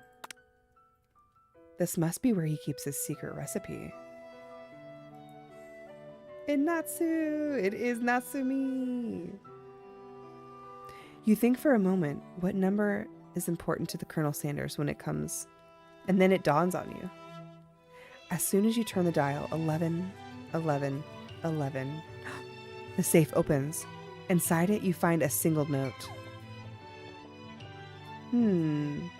Can chicken be prepared sashimi style? Ooh. An adorable little baby boy crawls on the floor. From the goatee and the mustache combo he sports, you figure that this must be the Colonel Sanders himself. That, or maybe the drumstick that he seems to be waving is like a rattle. Who frames a baby picture of themselves? Probably the same type of person who would like their own face on the logo of a company they founded. Am I right? It looks like an urn. You take a closer look at a large urn sitting on a nearby pedestal. There's a plaque on it. It's dusty, but when you wipe it off, you can read the inscription. It says, "Here lie the ashes of all my past careers and business failures." Rip. Poor guy. One of the framed photos shows an old man who looks a bit like Colonel Sanders, standing with a friend. They hold a fried chicken drumstick and appear to be cheering them on. Oh. You look closely and see that there's a short inscription. I wonder who my friend Pete is. This photo appears to be Colonel Sanders, except he's an old man visiting the pyramids of Egypt? Maybe this is where he discovered one of his secret herbs and spices. You open the door to Colonel Sanders' closet and find a row of his signature white suits hanging within. You take off the hanger and try it on. This jacket is a bit big for you, but it's soft and comfortable, and you give yourself a deep hug, breathing in his scent. They say that home is where the heart is. And is this what they meant? Before you can look any further, you hear Colonel Sanders returning with a new dish that he's been working on, and he wants you to taste it. You try to act casual until he asks you why you're wearing his jacket. Aww. I don't usually loan those out, but I must say it does look good on you. Oh crap, the jacket. Tell him you're cold. You decide that now is your moment to make the big move. Sure. I think I've developed feelings for you. I might be developing feelings for you too, but I'm concerned. I can't let anything get in the way of my dreams. Overwhelmed, you take off the jacket and run for the door. But the thought of leaving Colonel in the midst of such an emotional breakthrough gives you a pause. You stop yourself. Colonel? Yes, Siren. I honestly think this may be the beginning of something wonderful. I think you're right. We should take things slow. You talk late into the night and drift off into slumber. Dream sequence? Look at the fried chimkins. You awake to a beautiful morning in Colonel Sanders' hideaway. Did you make the right decision on how to respond to Colonel Sanders? Only time will truly tell. Today is the day that you could change the rest of your life. You think about the new secret ingredient you just learned about. In some jurisdictions, redacted isn't even legal. But if the recipe is secret, how will they know? Your thoughts are interrupted when Colonel Sanders emerges into the room. He's holding a gorgeously plated breakfast and your mouth is watering at the sight of it. Here's a simple breakfast. I just whipped it up. It's meticulous. Chicken biscuit. Heck yeah. So hungry. Chicken and a biscuit. You taste Colonel Sanders' food and it takes you onto a journey. When you return, he's waiting to ask you an important question. So, would you say that we're the perfect match? How presumptuous. My cuisine and your taste buds, that is. Such confidence. Such grace. Could he be the world's greatest gift to cookery? Take him down a peg or flatter him. I think we might make a great team. A single tear begins to pool in the corner of his eye as he gazes out the window. With the right business partner, I know I can't fail. Business partner? Could he be talking to you? It's all happening so quickly. Overcome with emotion and confusion about your feelings, you're on the verge of tears, and able to speak, the only answer you can find is to run out the door and to get home. There's still one more day of school after all. The university's cooking school academy for learning awaits for no one. You get home and find something very surprising. Your best friend is there waiting for you. Where have you been? Because I had one heck of a night. I've been desperate to talk to you about it, but I couldn't find you, so I got worried, and that something had happened to you. It's okay. But now that it turns out that you're fine, I can finally get you up to speed on the saga of Miriam. Sure, but you will not believe what happened to me after school yesterday. I went on a date. I think I can believe that. Since I'd been partnered up with Clank, he asked me to go out with him. Of course, I told him, you'd better keep your dials turned to polite and respectful. I'm not that kind of girl. But then he was just interested in spending some one-on-one time together and getting to know me, and so I said, yeah, sure, and I can get to know the little metallic guy. Long story short, he took me skydiving with his friends, but things quickly spiraled out of control. Did she just say skydiving? As if that's a typical first date to go on with a talking pressure cooker? And now I'm really not sure where we stand. You don't give Miriam the time to tell her the whole story. However, bottling up the details of your own might just be too much to bear. And I went on a date too, to Colonel Sanders' house, where I spent the night with him. You what? Nothing happened, but the emotional connection was... wowzers. If being obsessed with Colonel Sanders is wrong, do you really even want to be right? After a short argument, you both agree to go your separate ways. When you arrive at school, you encounter your rivals in the quad. You can tell from the distance that they're picking on Pop, though he himself might not quite grasp that. Because, he's Pop. What's a swirly? It sounds delicious. Oh, that's great. I'll order you one up right away. I'll have my swirly with sprinkles, please. Sprinkles is a dog and a treat. Can you get your swirly dipped too?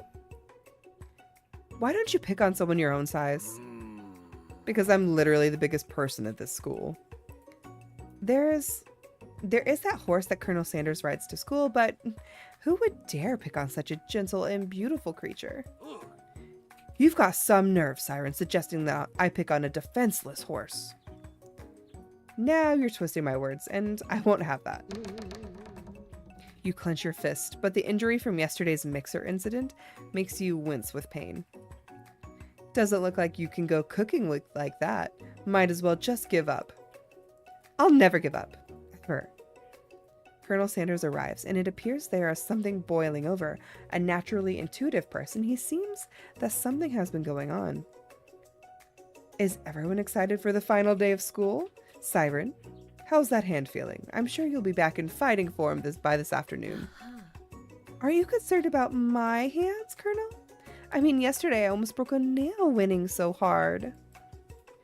Technically, I don't believe a winner was decided, but your presentation was quite impressive. What is he doing complimenting her? What about the flavor of my delicate, warm, gooey chocolate sauce? It was clear that you are passionate about how your food was received. That's a lot of words to say, but it was bland. Excuse me, Siren. I am more than capable to speak for myself. Maybe you could tell me more of those thoughts as we walk to class, Colonel? I'm always interested in discussing the fine art of food. See you inside, Siren. Annoyed by Colonel Sanders' inability to see Ashley for who she actually is, you walk across the quad to get some distance. In an attempt to distract yourself from how slighted you feel by that interaction with Ashley, you might take out a spellbook recovered yesterday and start flipping through the pages. Whoa! What's that book? It looks like bad news. It's just something I found lying around. It would appear to be some sort of grimoire, but I really don't believe in magic. A grimoire? Like a book of spells? I don't know. Who would spend much time decorating that magic book if they really weren't powerful? I think one surefire way to find out. You open to a page covered with arcane warnings. Cast only in case of extreme emergency, it says around the edges of the page. I could use a spell where it says to erase anyone I choose from all of my memories. If I scrub out Colonel Sanders, it would probably help me focus better on the upcoming final exam. That is way drastic. You could do something else, like anything else. If not rooted in dark magic, maybe tie a string around your finger or something. Okay, fine, it is drastic, but desperate times call for desperate measures. You've got a memory erasing spell sitting right in front of you, and a pretty good excuse to try it out. Should we cast the spell, chat? Should we cast the forbidden memory wiping spell?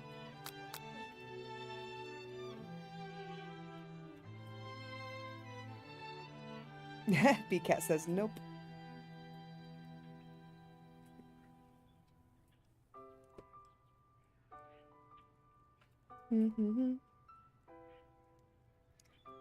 Rules are made to be broken. All right, 50-50. It's forbidden.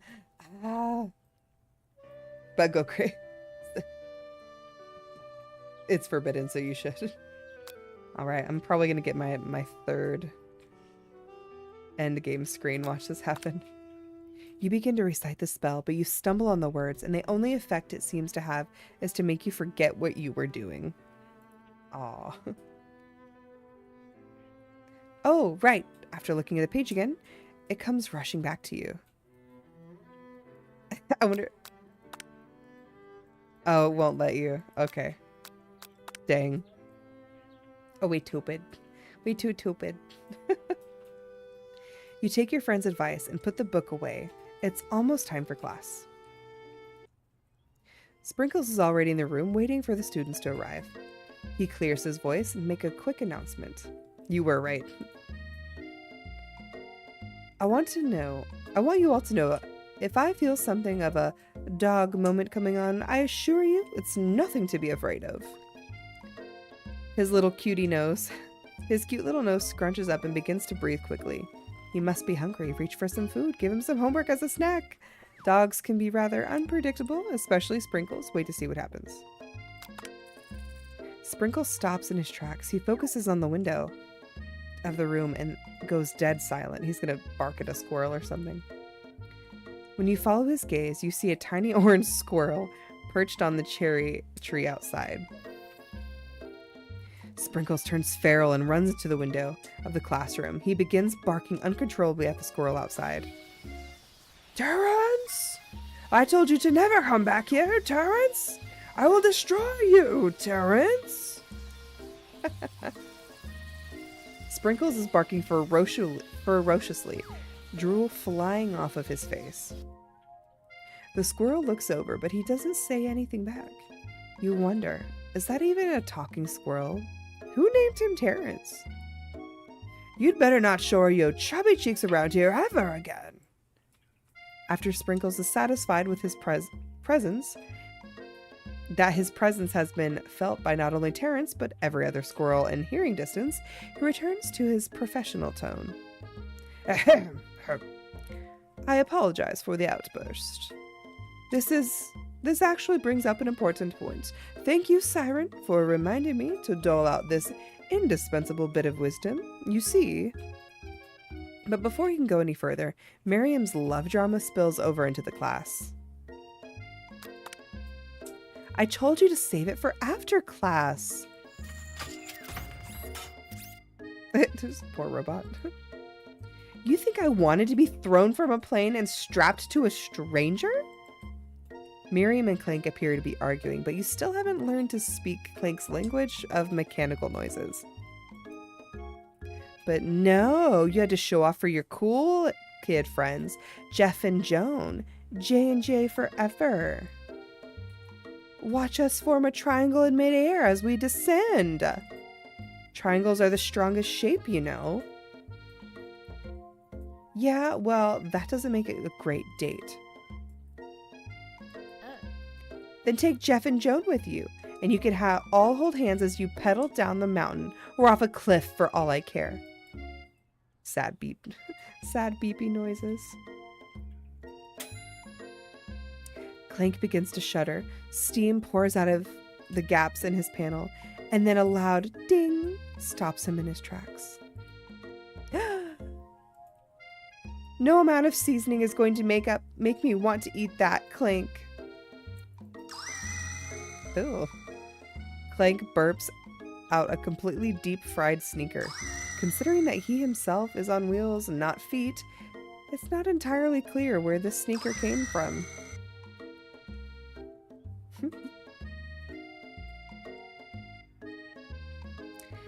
In terms of deep-fried footwear, I guess it looks okay. Clank slowly rolls out of the room, alone with his shoe. Everyone tries to pretend like they did not see that entire thing go down. Nothing like a loud public breakup to cast a pall over the final day of school. Well, that was unfortunate. But we mustn't be distracted from what lies ahead. The final competition showdown, the challenge exam. Now, look, okay. I'm still working on the title, but I think you get it. Test time approaches. See you all in the arena. But before you can think about the upcoming competition, there's a very beautiful soul nearby in need of a pep talk. Hey, Miriam, are you okay? Oh, I'm so mad I could smash a tiny mug, spilling several droplets of hot cocoa all over the floor. How could he embarrass me like that in front of everyone? Her tiny cocoa is a delicious treasure, so you know that this breakup is no joke, even if the source of her frustration is a silly boy. I know that you know this, but I'm going to say it out loud. You don't need anyone. Me and you were going to cruise through this final test and hit the carpool lane to Success City. Miriam brightens up, imagining the wind rushing through her short bangs, but she hesitates to embrace the feeling all the way. You're not going to saddle up with Colonel Sanders' stallion and ride off into the sunset without me, are you? Of course not. Well, maybe. Sorta. But I'm sure there's a pony out there with your name on it and a ranch big enough for both of us and whoever else we want to bring along. If it's not Pop or Clank or anyone else I met today, tomorrow, or this whole year, so what? You're a special person who shouldn't settle for the first someone who shows a little interest in you. Miriam gives you a big hug and wipes her cheeks. I should really review my menu for today. I'm going to make a very special soup. And I bet that Professor Dog is going to love it. While you were pep-talking Miriam, you completely missed lunch, but that's okay, because you had a better idea of how to spend the time before your exam. You decided to head to the arena early to participate and practice your dish.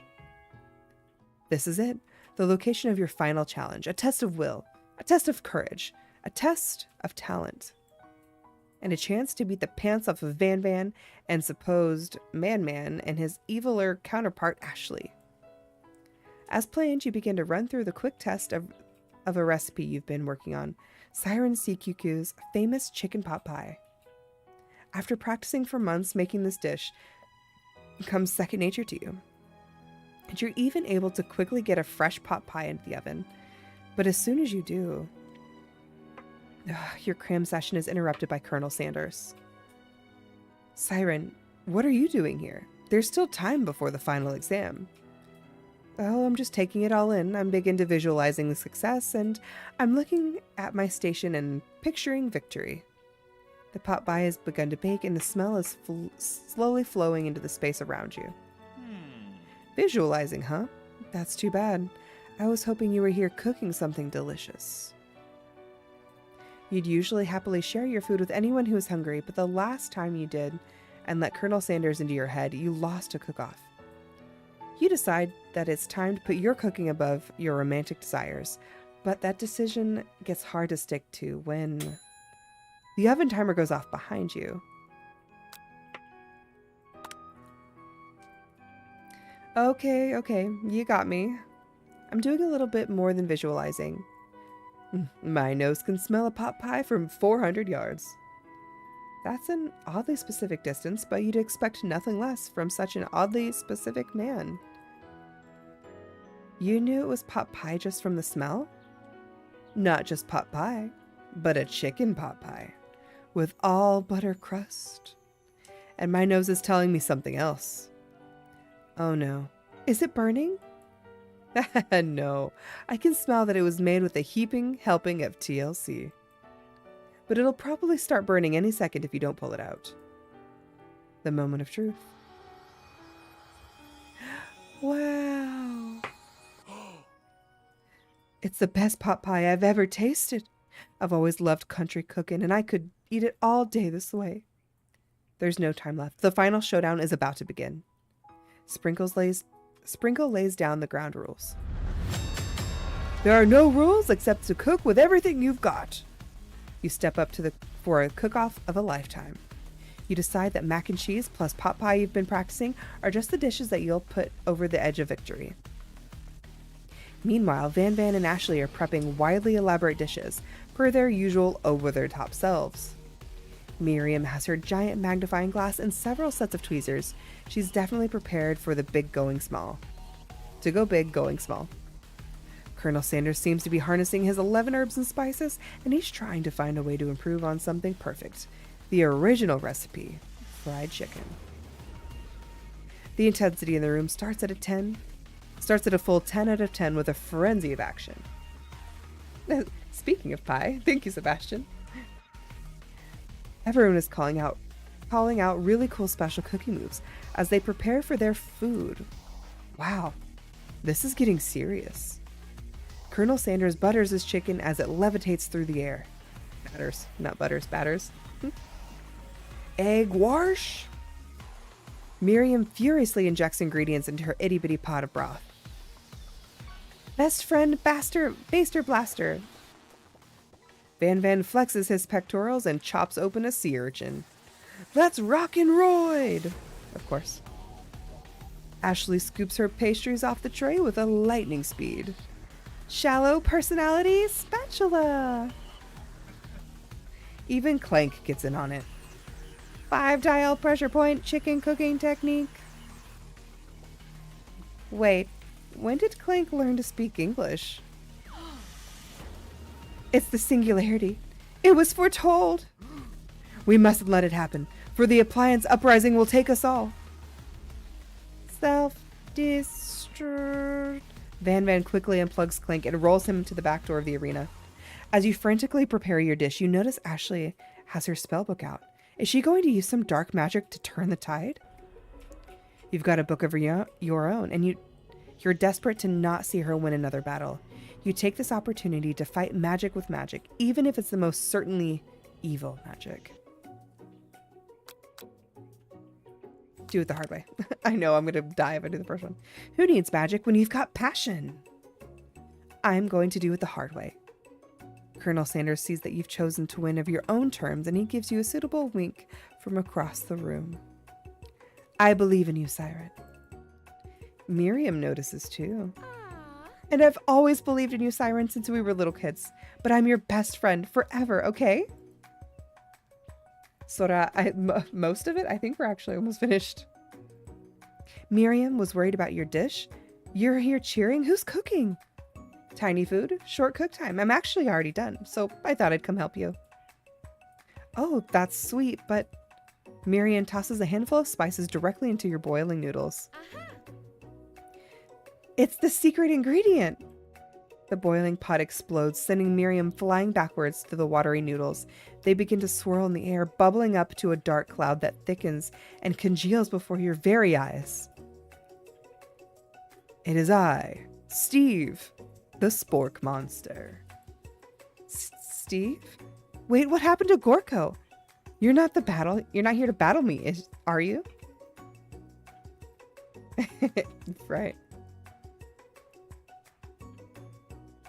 We spork monsters are many. I think Gorko had the day off, but if you have conjured Steve, and I hate to battle, so I'd say you're doing pretty all right. Oh, hey, you're in the middle of cooking competition. I love this stuff. It's better than TV. You crazy kids and your culinary skills. It really impresses me. Mind if I hang out? I'm sorry, Steve, but I'm kind of in the middle of something. Do you mind? Steve the spork monster notices that you've got the grimoire stashed beneath your cooking station. I see what you're up to. Crisscrossed some magical items and accidentally summoned me, huh? Yeah, you guessed it, sorta. If you're here, would you mind tossing me some fresh noodles? I'm in a pot of salted water. Oh, you're almost finishing Nier? Very nice. Nier Automata? You can feel the spork monster winding up to tell a very long and involved story. You don't know exactly where they come from, but it seems like it was probably lonely there. Actually, you know what? Maybe you should watch from the stands. I really need to focus. I understand. It's kind of like that time in monster school that I had fallen asleep during a scare tactics class and then I woke up and you toss a serious stare at Steve and he takes the hint. I've never played Nier Automata. I have, though, however, done the crossover event with Final Fantasy XIV. I did the raids and got like the gear, but that's about as much as I've quote unquote played of Nier. Never mind. I'll tell you later. Good luck. Having suffered this huge setback, you don't know if you could ever win. I can do this. I have what it takes. I've come here to win. Your hair turns mac and cheese orange as culinary energy flows through your body. My heart is pure. My hands are steady. My taste buds have been preparing their entire lives for... Yes, Siren. You are the chosen one. You will avenge me. The power you've been summoning immediately fades out. You interrupted my inspiring monologue. Sorry. My heart is pure, my hands are steady, my taste buds have been preparing for this their entire lives. I will show the world my cookery. You begin to levitate off the ground. Energy courses through your body. You know that with this power, you can do anything. Except turn back time, which would be really useful because you were powering up your chicken pot pie, overcooked in the oven, and it can't be served. But don't worry. You may have suffered some serious setbacks, but all is not lost. Impressed with your fortitude, Colonel Sanders decides that you have earned his support. I've been watching you today, and I must say I am truly impressed.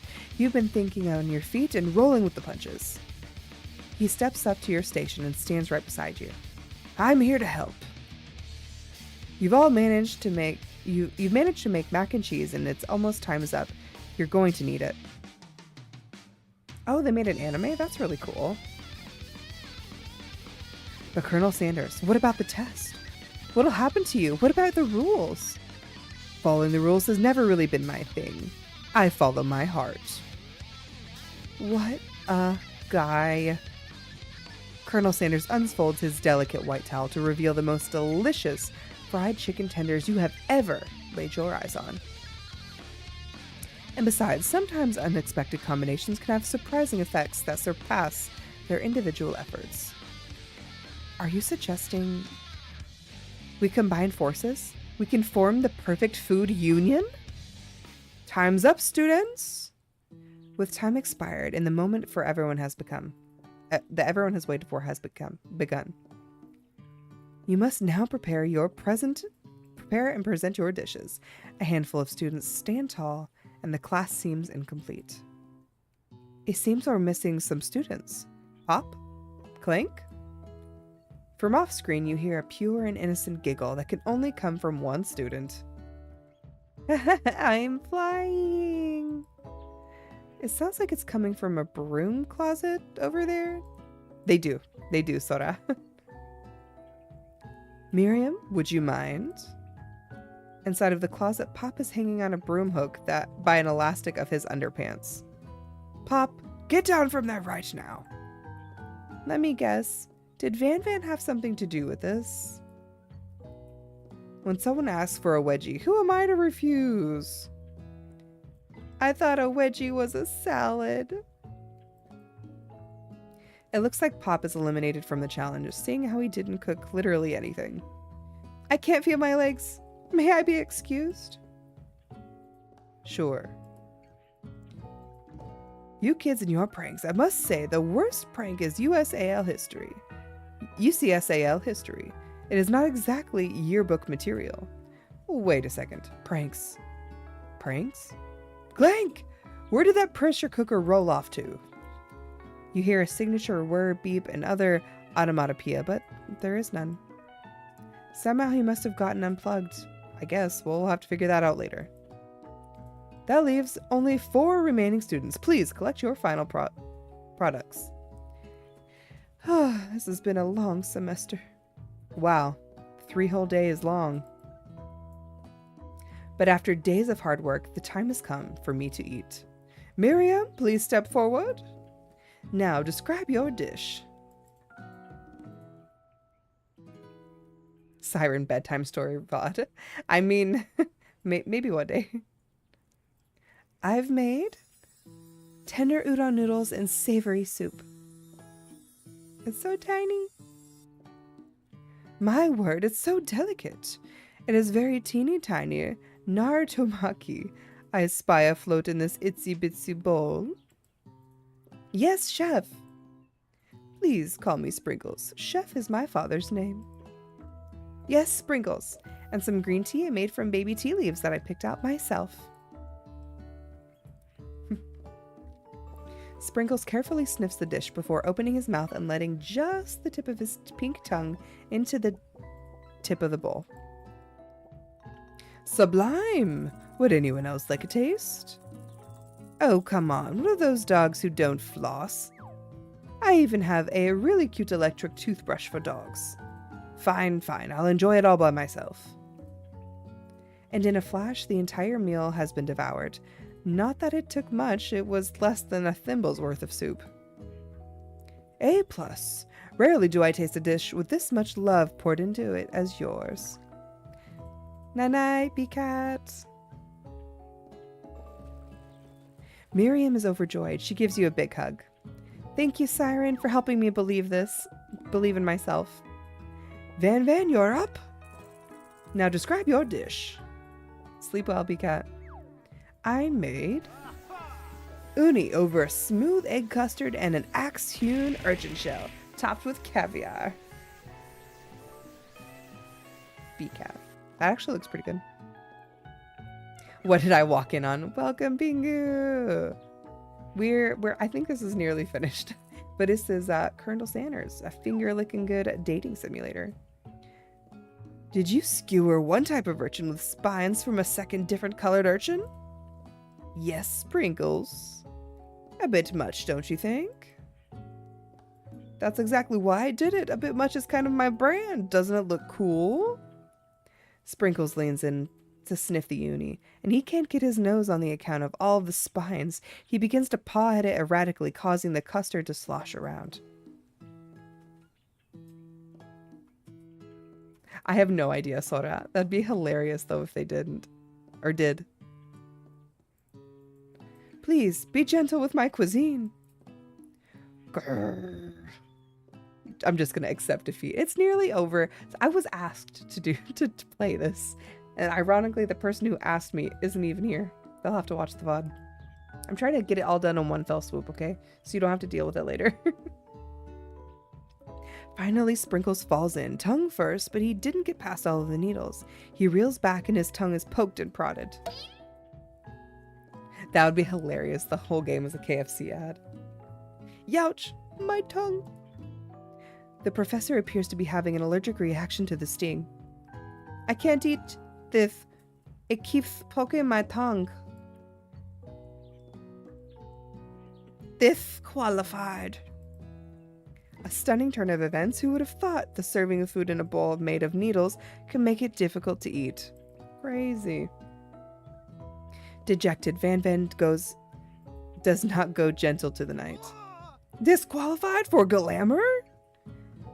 Don't discount sympathy.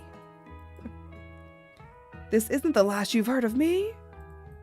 Before forcing us to endure swollen tongue for another moment, Sprinkles graciously laps up a bowl of milk. I know. I'm a dog and I drink milk. Get over it. Sometimes it helps calm my agitated tongue. Next student, Ashley, step on up. Now describe your dish. I've made orange blossom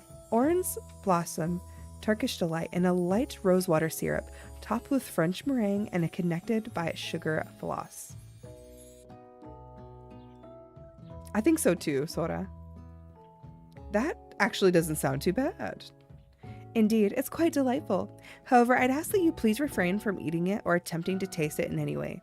It's very fragile and meant to be a display piece only. Don't eat the food? At a cooking school? Got toast in your ears or something? I told you, it's a display piece. Ashley, I must say, this is very beautiful. However, this is a cooking competition and at a cooking school. Yes, which is why I cooked, and I did an extremely good job cooking it too. I didn't realize that we were having an eating exam. If I wanted to be judged on eating, I'd go to the College of Eating, school for the hungry. I suppose you could smell it, if you absolutely insisted, but don't breathe too hard. You might disrupt the sugar spiral. If the food cannot be eaten, it cannot be judged. You are disqualified.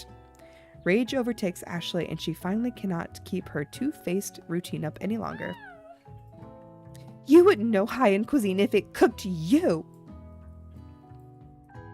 And with that, Ashley storms off to rededicate herself to being the best, but at this time she won't be shackled by trying to be fake nice and liked by everyone.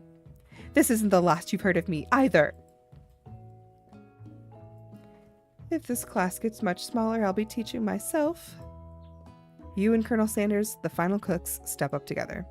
2 chefs. What began as a bowl of delicious mac and cheese has become something else.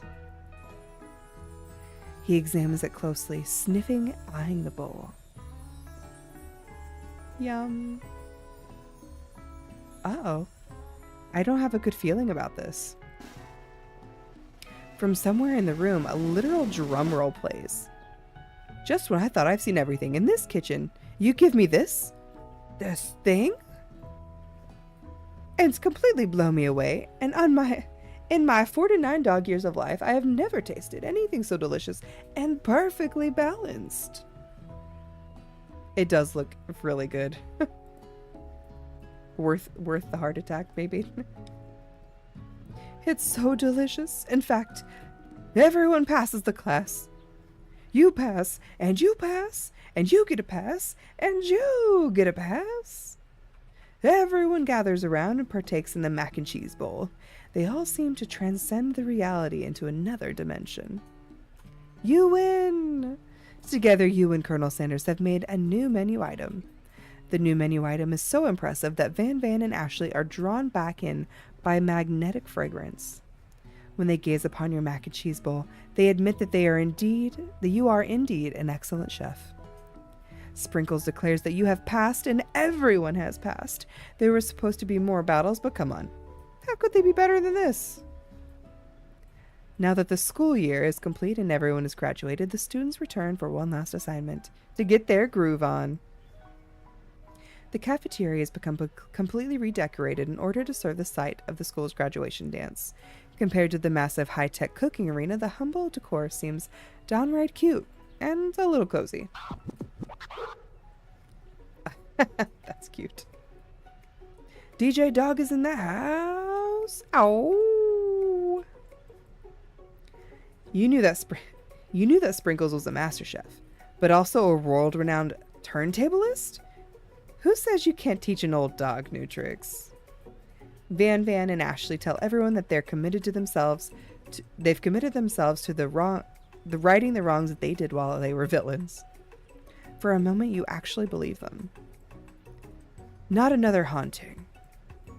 No ghosts allowed at graduation. It is clearly written in the school's bylaws.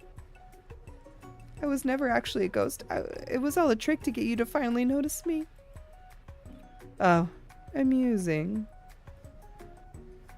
Sora, good night. Sleep well. I hope you have the crispiest dreams, the juiciest tenders, and that you awake not hungry. In Colonel Sanders we trust. Amen. And now that everyone is together, it's the Spork monster. He has finally mellowed out. A Spork monster no more. Maybe things didn't work out for Miriam romantically, but she found the love of her cooking, and you know that she's going to do great. The red carpet rolls out across the floor of the ballroom. It's like Hollywood movie premiere. Who would command such an entrance? It's Pop. He's arrived late to the dance, but apparently for good reason. Walking to the carpet, you see perched atop his dirty chef's hat. A crown? Welcome back, Pop. I know you weren't able to complete the final exam, and I accept your diploma. So we had it mailed directly to your father. He figured it was the least we could do for you. He's the school's dean. Oh. Now I get it. And we've got a new wing on the school, not to mention the honor of educating the son of the chancellor of such and such. The music at the dance is interrupted by the sound of sparking and electrical hissing. Uh-oh. It's Clank, who arrived late to the dance. And now that I've graduated, I can reveal my truth. Whoa! He's still doing the talking thing. I'm Clank, and I am not of this earth. I am actually from a faraway planet in another dimension. What? What? I actually feel like I knew this the whole time. Now that I have learned the ways of your kind, I must return. Miriam, will you come with me? I don't know what to say. Besides, no, obviously. I have just begun to learn who I really am. This isn't the time for me to devote my life to figuring out who you are, Clank. You're blown away by Miriam's maturity. I'm pretty sure that she has managed to surpass you in that regard. I understand. Kind of. Humans are weird.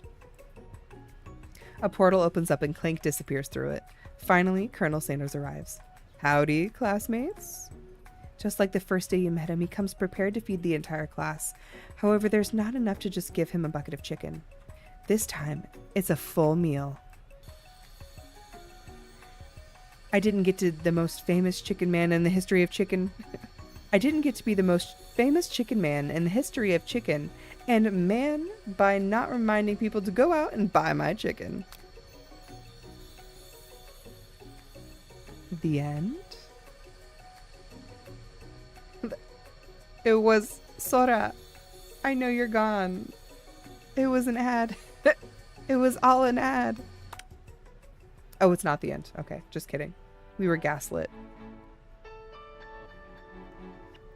As everyone feasts on their delicious chicken dinner, Colonel Sanders finds you sitting at the edge of the dance floor. What are you doing sitting all alone? Oh, you know, just waiting for the right person to ask me to dance.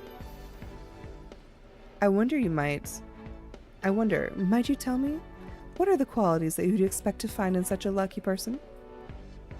Off the top of my head, I don't know. A spicy musk, a tidy goatee, and a degree from a University of Cooking School, Academy for Learning.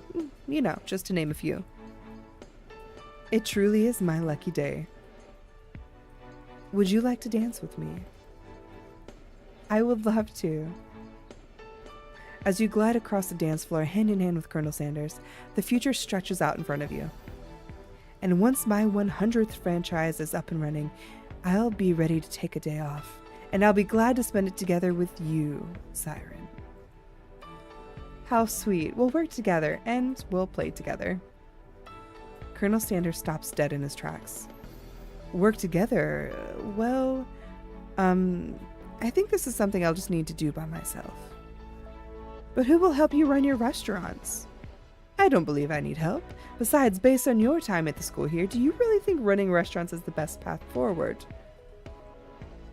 Could it be? You found a love connection, but failed to earn Colonel Sanders' respect as a chef? Can you live with only half of him? Will you be able to endure sharing him with his other love? The life of an entrepreneur? I suppose I could enroll in pastry school.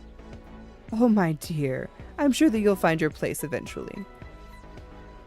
And along the way, you'll have me by your side. The end.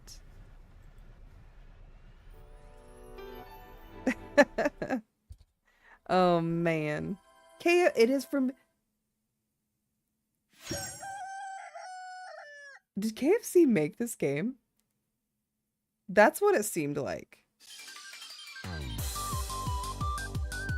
I'm not tripping, right? You guys saw that too. This is the... Look at this.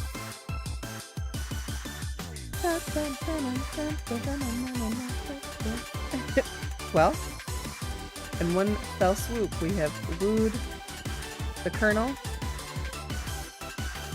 and made some very tasty dishes. And with that will be the end of today's stream. So let's take a peek who can share the love of Chimkin with, because you know, somebody's got to be hungry out here. Let's see. Now that I have scarred my viewers for at least the foreseeable future, let's see who we can. Boo Boo. She's playing Arknights. Oh, Vanilla Chai. That looks super cozy. She is playing Disney Dreamlight Valley. I haven't rated her in a while. Let's give her a peek. Okay. Let's see. I need to know what your overall thoughts are of that game. You'll have to let me know in Discord if that was a hit or a miss. I thought it was kind of funny. Worth one single playthrough. But with that said, let's start the raid. And I'm sending you to Vanilla Chai. Tell her hello. Put lots of crabbies in the chat. And until next time, guys, I'll see you later. Thanks for stopping again. Even though it's a little funky today.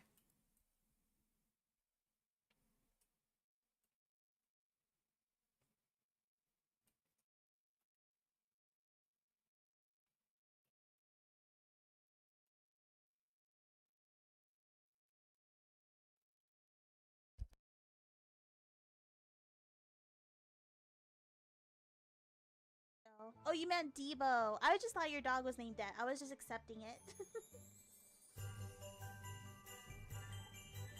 Siren! Oh my gosh, thank you so much for the raid. Welcome in, you guys. I hope you're having a wonderful, cozy night.